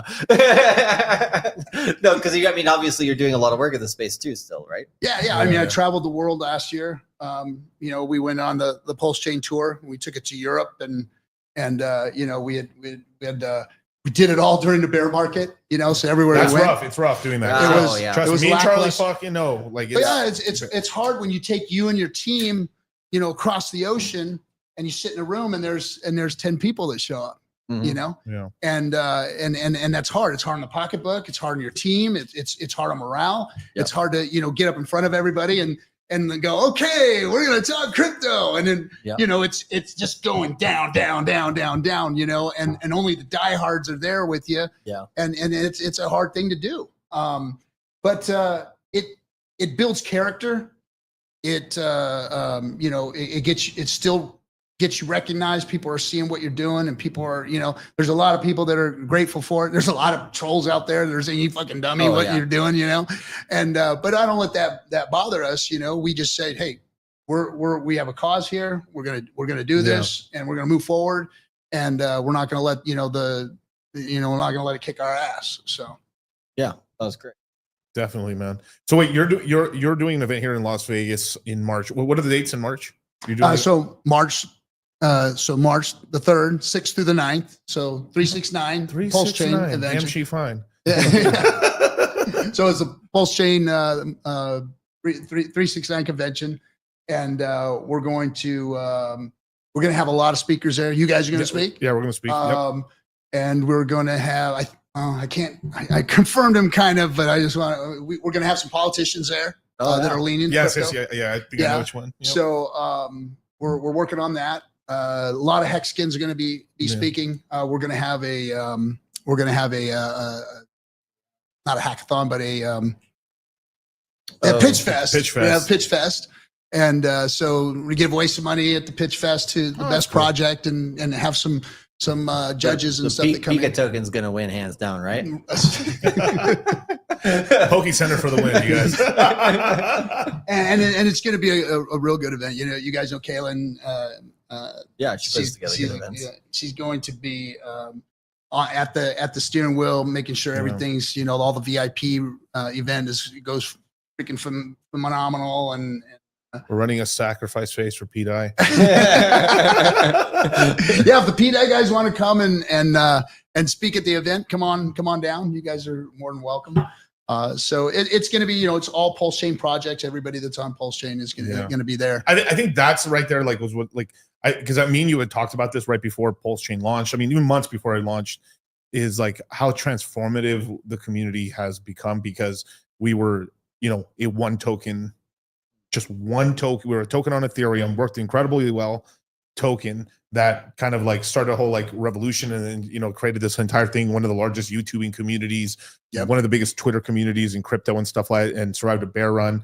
And then now we have an L1, and you know, it kind of like we had to get used to like, you know, just us going from one token to 5. You know, like, you know, PHEX, PulseChain, PulseX, Ink token, right? Yeah. And being okay with like, okay, there's these many tokens now, and then slowly going like, it's okay to have meme coins. It took a while. It took a while for the meme coins. Yeah, because it was hard because, you know, like you said, so we took the value, we took everybody's value at the top and we divided it by 5, and then we got crushed by a bear market. So everybody who got in moved their value around, their tokens got crushed and their value got crushed. And then bring on the meme coins in the middle of the bear market too, right? Yeah. So people were, you know, selling their 5 to get this meme token or that meme token, and then we had people rug pulling and people doing stupid stuff. So which happens on every L1. So the community, the community really got raked, you know, during the bear market, and man, it's they're still here. But it's still here. But the big advantage is we were created in the bear run, right? We were in 23, we were created in the bear run, and we had time to mature. And we like our ecosystem, like very few ecosystems are as mature in terms of like, you know, there's multiple working dexes, there's leverage trading platforms. There's I mean the best DeFi has to offer is in PulseChain. Right. Yeah, exactly, right. You can borrow and lend. I mean, everything you need is there in PulseChain. And then the only other couple ecosystems are one that's backed by billion-dollar corporations, like literally like base protocol. And they got garbage. Yeah, I mean, well, most there's a lot of garbage everywhere, but like and then Solana. I mean, I kind of was saying this on the show the other day, right, with Solana, and I like Solana, right, but like, okay, cool, right, good coin, right, coin go up, then so if a coin go down, coin no good, but coin go up, it's good, right? So it allows it to survive, right, and then it allows it to improve, right, because technology is always the reason why it's always the best, right? But like on that one, right, there's like the two good decks is Jupiter, you know, Radium, and then for other utility, maybe what's the cell phone one? I always forget it. What do you mean? That like there's another project on Solana and stuff. It's like the Helium. Helium, right? Yeah. That's about the only projects outside of like maybe a fork of Aave or something like that. That's like that's actually like utility on Solana, and the rest of it's, you know, pumped out following meme coins, basically, right? Which is fine, but that's what it is. But most other L1s that we tried to look into, there's nothing really there. There's like barely a working DEX, and like it pretty much like the founders created a meme coin just so there's a meme coin on the DEX screener, basically, you know. Yeah, and so we're seeing a lot of like, because there's only so much bandwidth. Well, that's why we like Phantom and Sonic so much. Yep. Because like if you looked at all the layer 1s last cycle and you're like, okay, Solana, what did it have going for it? Most of the coins there rugged or traded and whatever. Like it wasn't that much, right? Versus Phantom, a lot of people weren't paying attention to it.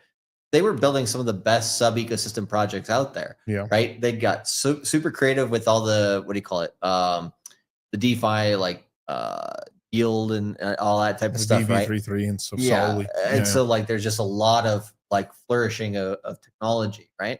And so like I kind of want to see what PulseChain has to offer, because you know there's some guy, I don't think probably like the most innovative thing that will come out on PulseChain I don't think we've seen the person in the community yet who's going to be that person. Yeah. Right. Like there's people who have created, like Alex, who's created different coins for Icosa and Hedron and stuff. Yeah. You know, he's made some interesting things, but I don't think he's the guy that's going to bring something amazing new to the space. Right. I think it's going to be somewhere out of left field. Maybe towards the top of this cycle, we get somebody who comes in with some stuff. We're like, oh, that's really interesting. But really during the bear market, the people who stick around, who keep building on the chain, just like the maturation of that is where things are going to get really interesting. So I think, you know, this cycle is the make it cycle for PulseChain in terms of, you know, price and everything. But I think the projects are already there. Well, the project's here, the community is already here, everything's there. So it's just a matter of like, there's, you know, and the best stuff, like you said, hasn't come out yet. Well, and it's like, instead of that you build it and they will come, it's more like they're already here. You just need to build it for these guys. Right.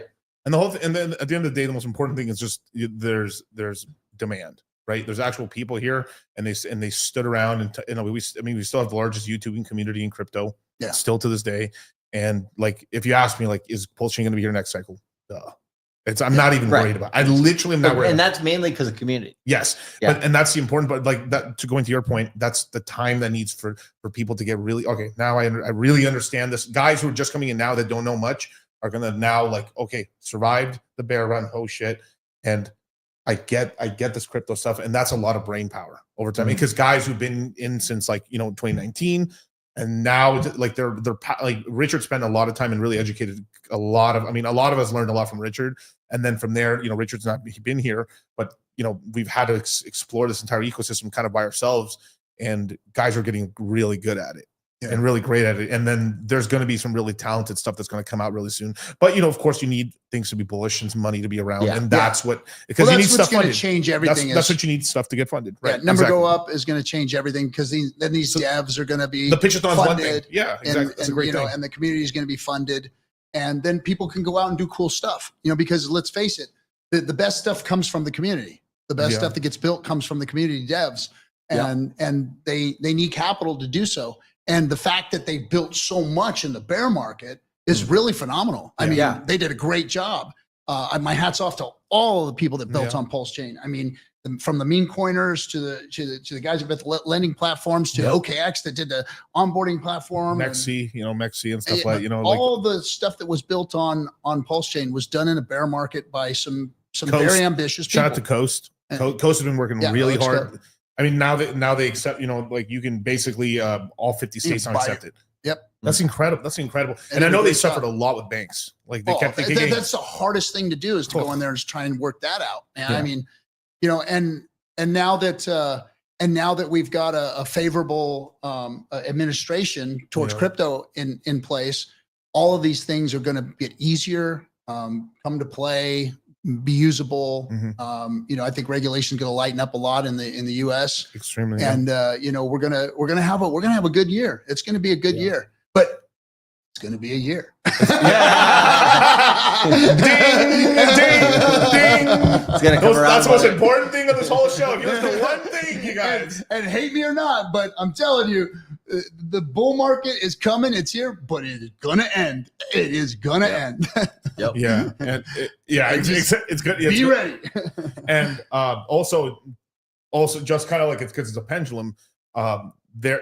It's very easy for all the legislators today to be pro crypto, because crypto's going up, and there's pro things. Like, it's kind of, we're going from no regulation to some, and like we wanted regulations, so we're getting it. So these are all bullish things. Well, and the only reason why we wanted regulation is because they were using it as a reason to basically hold crypto back. Exactly. Now but what's going to happen in the next run, because they can't kick us when we're going up, they kick us when we're down. Right. So in late 26, middle 26 is when it's going to start, and especially in 27, they can start getting like draconian and start putting like okay, the Wide West is here, get your 100 acres, as long as you're there. And now we're going to start putting barbed wire. The barbed wire will start coming out in 2027, 28. Like, it's going to start. And then too, like the Hawk Tua girl, right? Launch a meme coin and it rugs. They're going to come after. They're going to forget about that one. Yeah. They're not going to come after these influencers for the meme coins yet. Just like they're going to go after them in 26.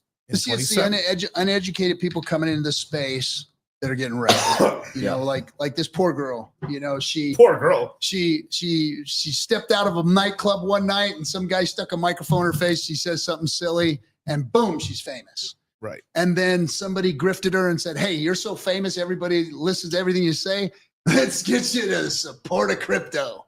Let's get you to shill a crypto." And what did they do? They trashed the girl. She's done. She's probably going to prison. You know, Straight to a prison is what I heard. Straight to a prison.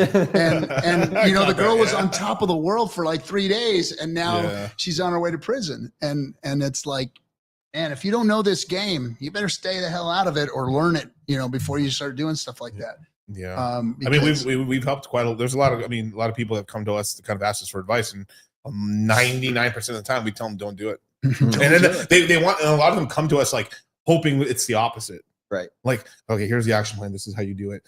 But no, we're like, no, don't do it. Like tons of guys are like, I want to launch an NFT. Are you going to support it for the next 4 years?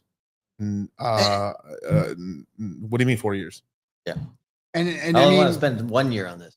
Max, Right. bro. Max, you know. And people should learn, because like, you know, being in this space as long as I've been in, being at the level that I've been in it at, being inside with the people that are building, the devs, the people that are, you know, making these cryptos and all this stuff, you know, I still get handed people that are grifting, that are doing stupid shit. Yeah. Devs that disappear, you know, all this weird stuff that happens in the crypto space. Nobody's immune to it, you know, and if you don't know what you're doing, you're going to get your ass burned. Yep. Burned bad. You know, like look at every famous person that went out there and tried to help shill a crypto is either facing jail time, went to jail, or is running from the law, right? Or trying to hide the fact that they shilled something.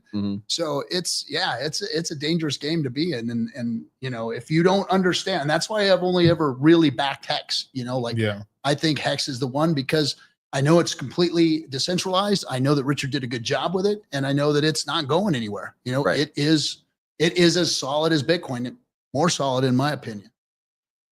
Beautiful. Yeah. Well, and so what? Okay. What do you think about the difference between EHEX and PHEX at the moment? I'm just.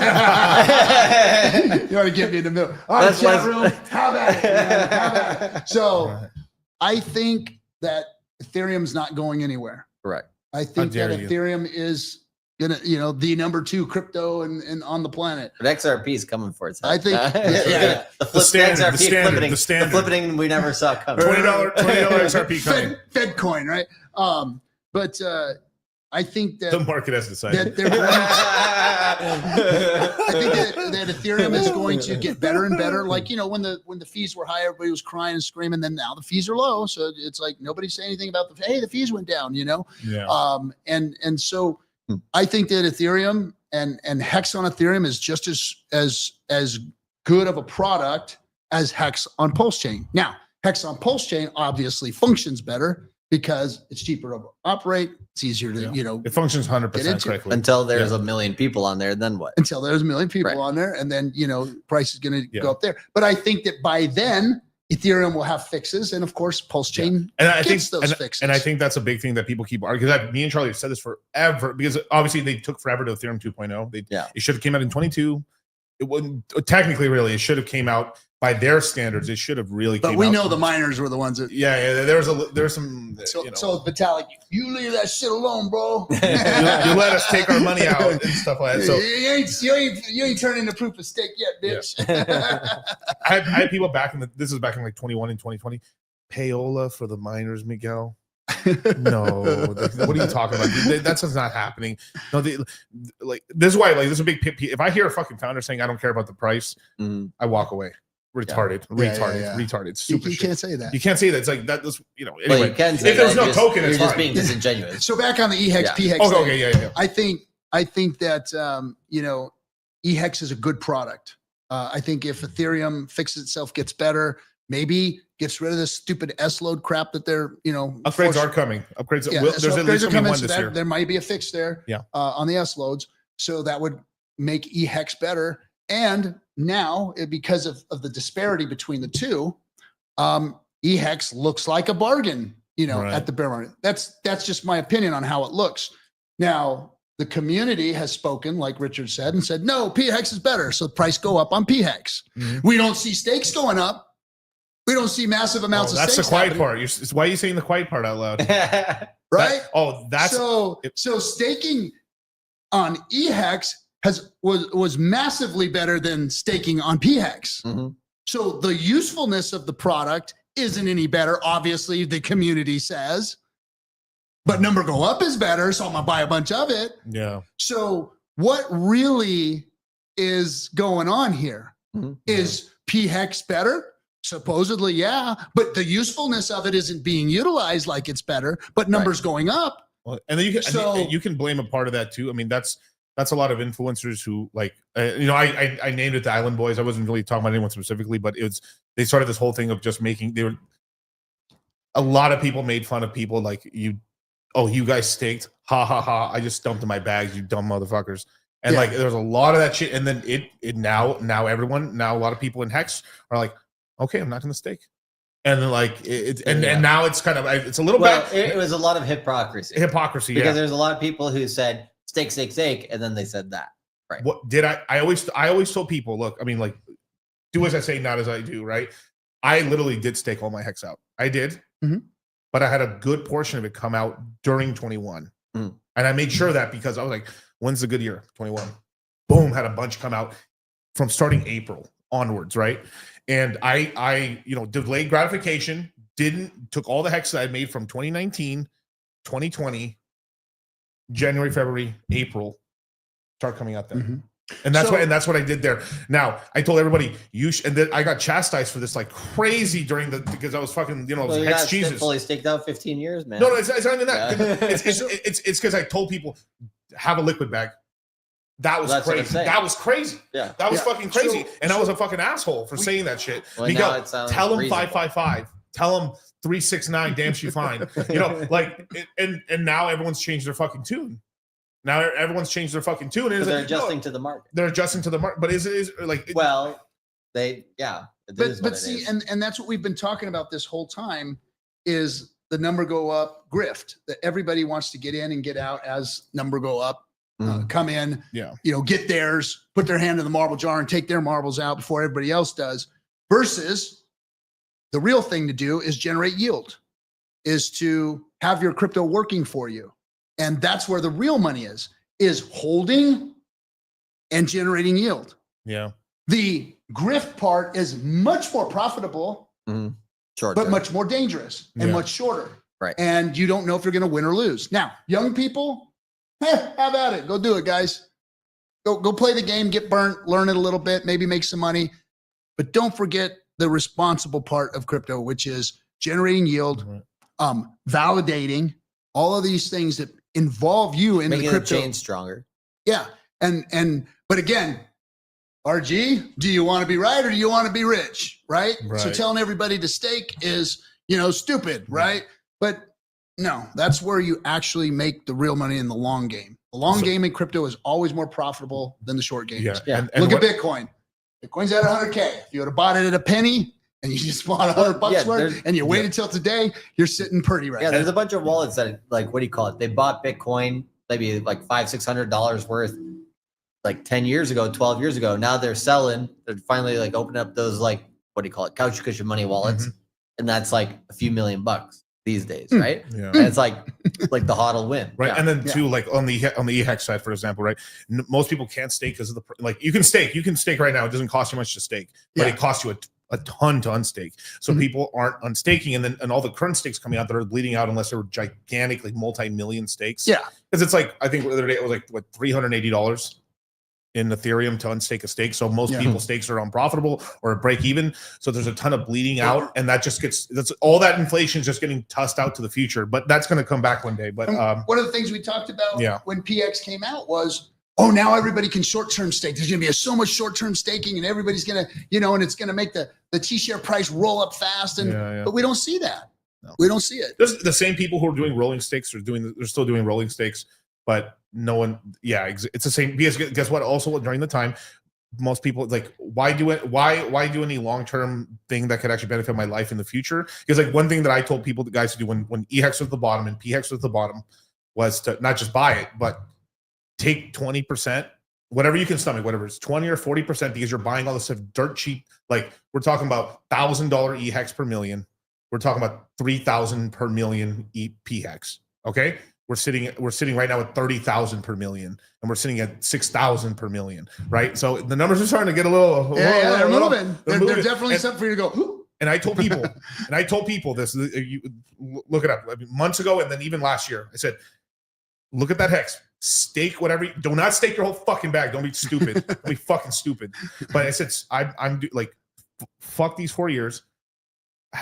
Start your staking ladder in 27 or in 28, 29, and start going that way, and then you have a very large liquid bag, and so you can play for today, and you've got something for tomorrow, because you will not have the testicular fortitude to when I would like, all right, fuck it, I'll stake this 4,000, this 1 million P-hex bag out to 2029, and then today you're gonna stake $30,000 out to 2020.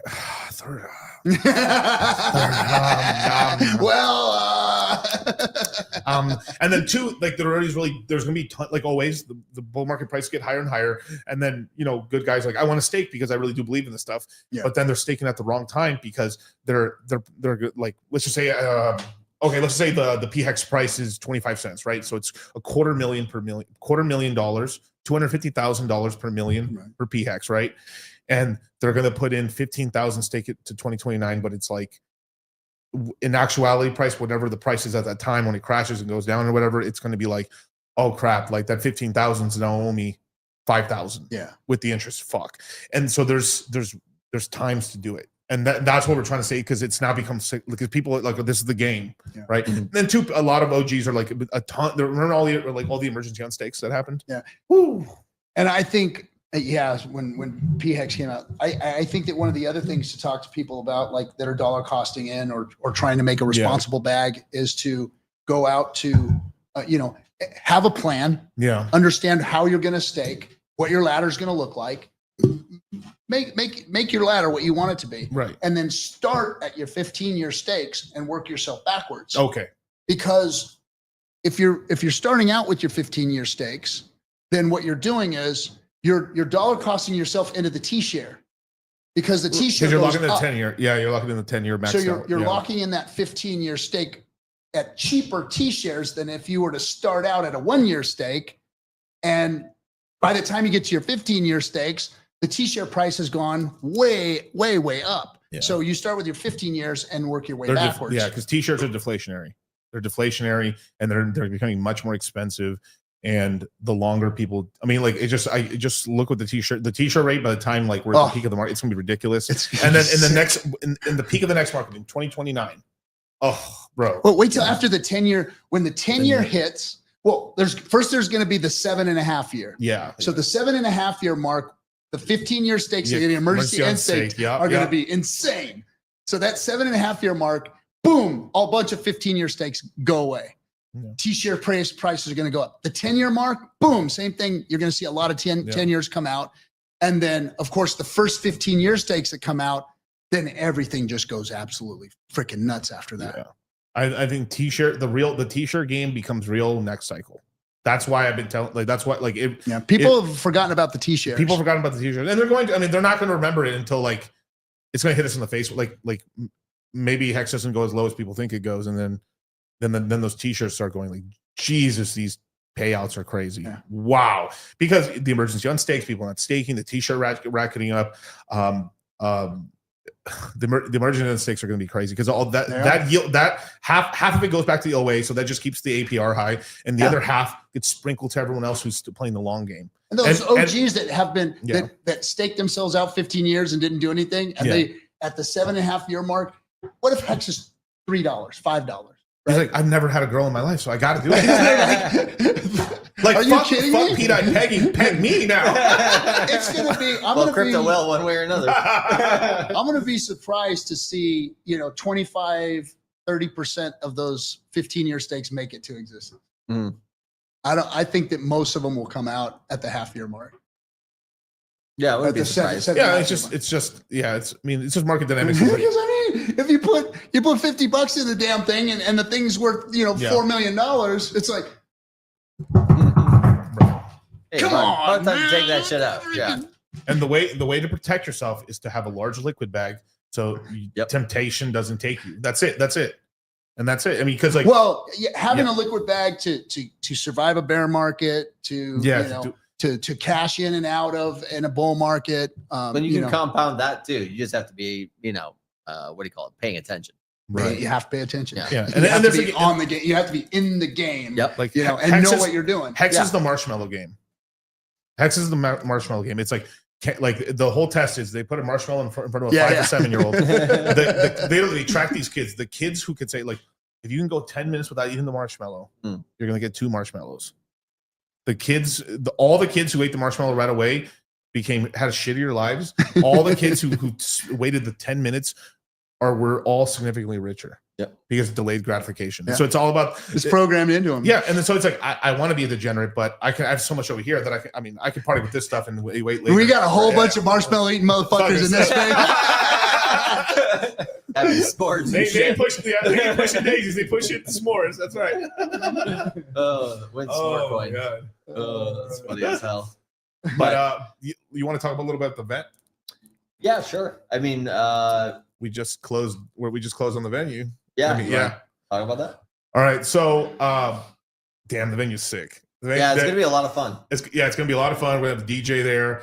Fuck. I mean, I'll call it the Cosmic Lounge. Yeah. We'll call it the Cosmic Lounge. You're gonna feel like you're floating in crypto gloriousness. Yeah. Bull market glory. So this will be on January. So the main event is going to be. So the entire event's going to. The VIP day will be January 16th. The general mission and the actual like main event is going to be January 17th and the 18th. Yep. Right. So where we're actually hosting the event, we're going to talk to me and Charlie, and you're going to hear us like do our spiel and talk about all that stuff and take pictures and video and have drinks and stuff like that. It's sick. We're going to have a really cool DJ. It's so space age. It's pretty sick. Well, are you guys going to open it to ladies' night, or are you going to have it closed off like the Hexicans did in London? What do you mean? Oh, it's Sausage Fetch 2020? Always open. What are you talking about? I'll never let them live that down. I'll never let them live that down. Oh man, it's open. Plus, anyone who gets anyone who gets general admission tickets, plus it's +1. You can bring your girlfriend, you can bring your significant other, your side piece.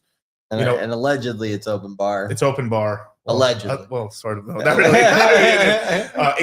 21 and over to drink, of course. Yeah. Right. So, but if you're 18, you can definitely come to the event. It's totally okay. Yeah. We'll have food there, DJ, drinks, cameras. Me and Charlie's going to be there. RG's going to be there. We're going to have Rolo Tomasi's going to be there. We're working on Donovan coming through too. We're gonna have a lot of Red Pill alumni guys there, some crypto guys. Crypto Coffee's showing up as well. Maybe a Wild Zenith, maybe. Yeah. Some of the DGen Roundtable, of course, are invited. We have a lot of people that are coming down, and I haven't even gotten to the VIP event stuff. But me and Charlie are gonna have a webinar at some point, and I think when Sonic launches, we're gonna talk about all this stuff to the guys inside the Citadel and the Crypto Mindset course. But we are going to have a webinar to you guys. Once Sonic launches, we'll have a flash webinar on that day, all recorded, of course, just for guys who are working and stuff like that. People, if it's just like a voice AMA, it's not recorded. But if it's a flash webinar or a real webinar, it's always recorded. Yep. Yeah, and it's always like it's up every after 6 hours or less. Yeah, usually 6 to 12 hours, and then what do you call it?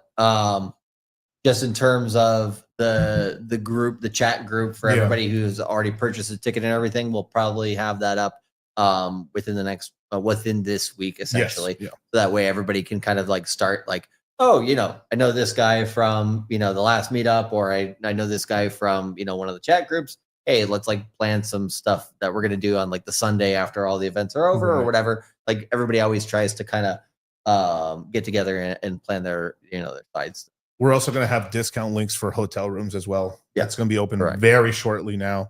We were working the whole day on the event today. Yeah. Like I'm live in Vegas, you guys. Hey, RG's here with us too.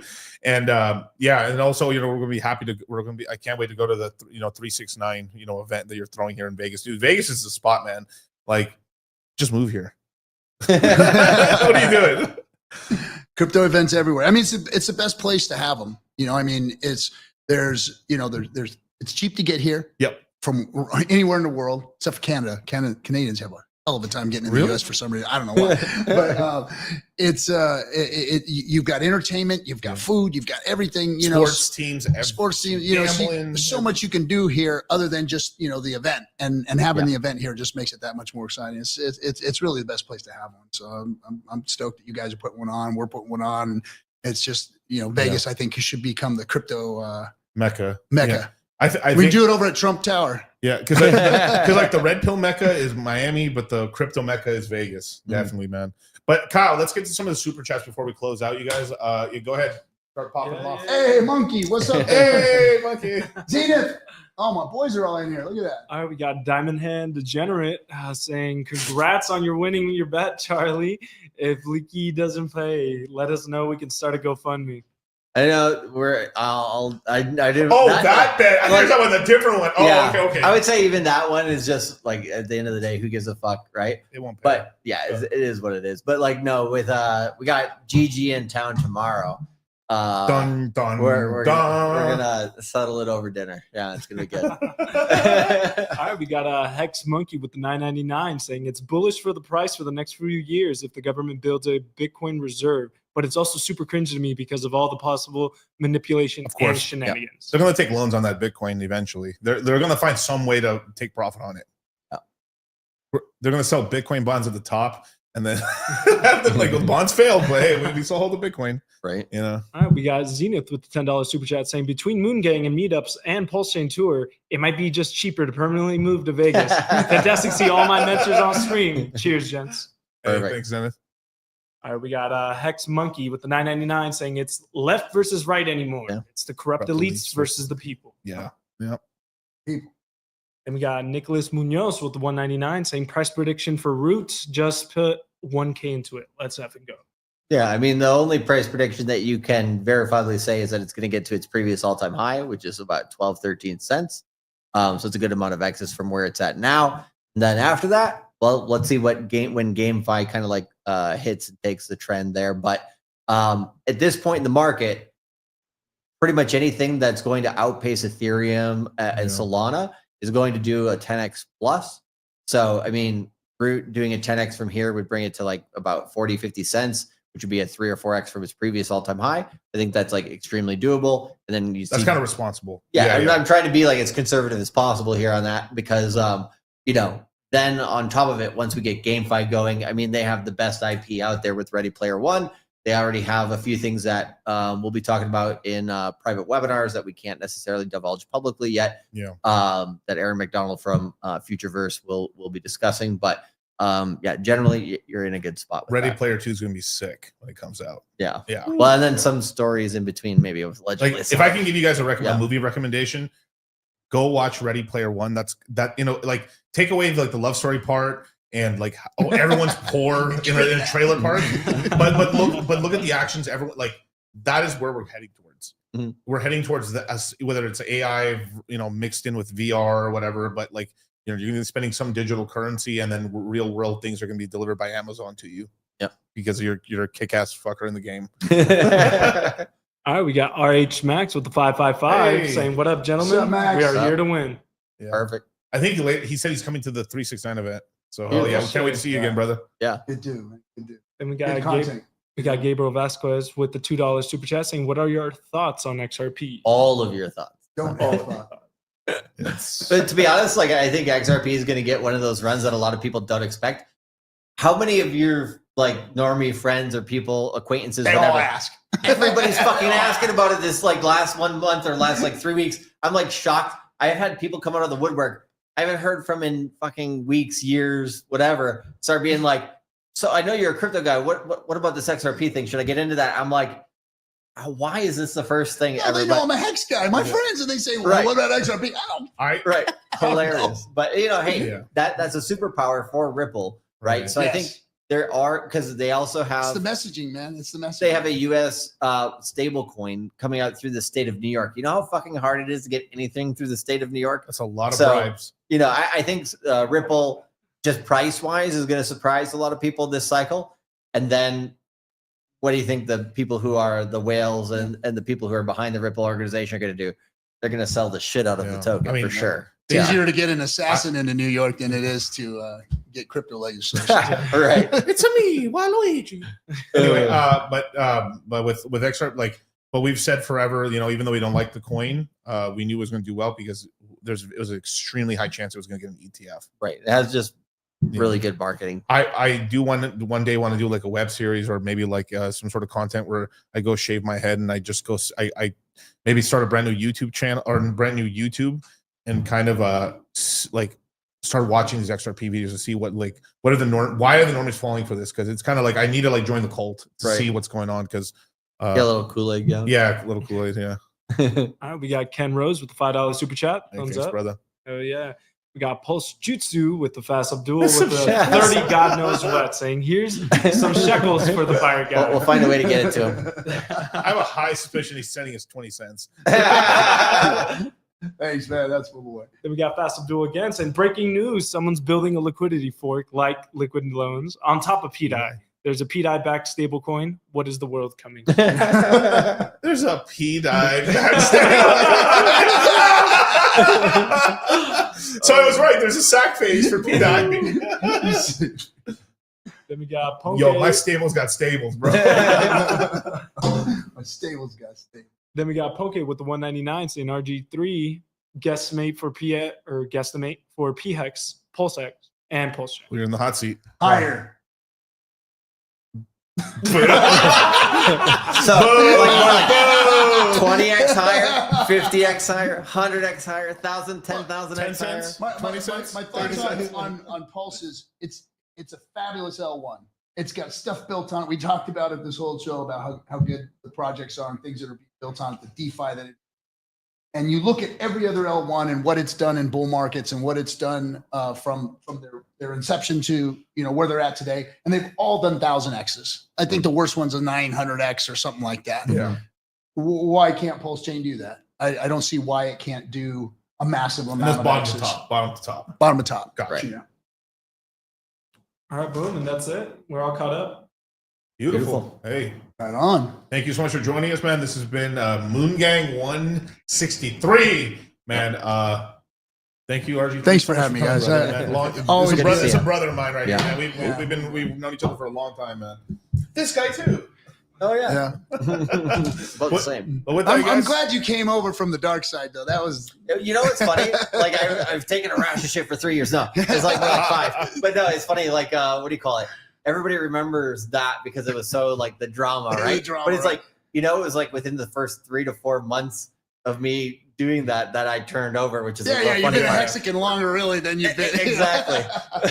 But hey, I'll roll you'll with never live that down. it. Exactly. Right on. Well, But thanks, guys, beautiful. for having me. I appreciate it, man. We'll see everybody in Vegas. See you all Hell in yeah. Vegas. Have a good time. You didn't have to cut me off. Think I like it never happened, that we were nothing.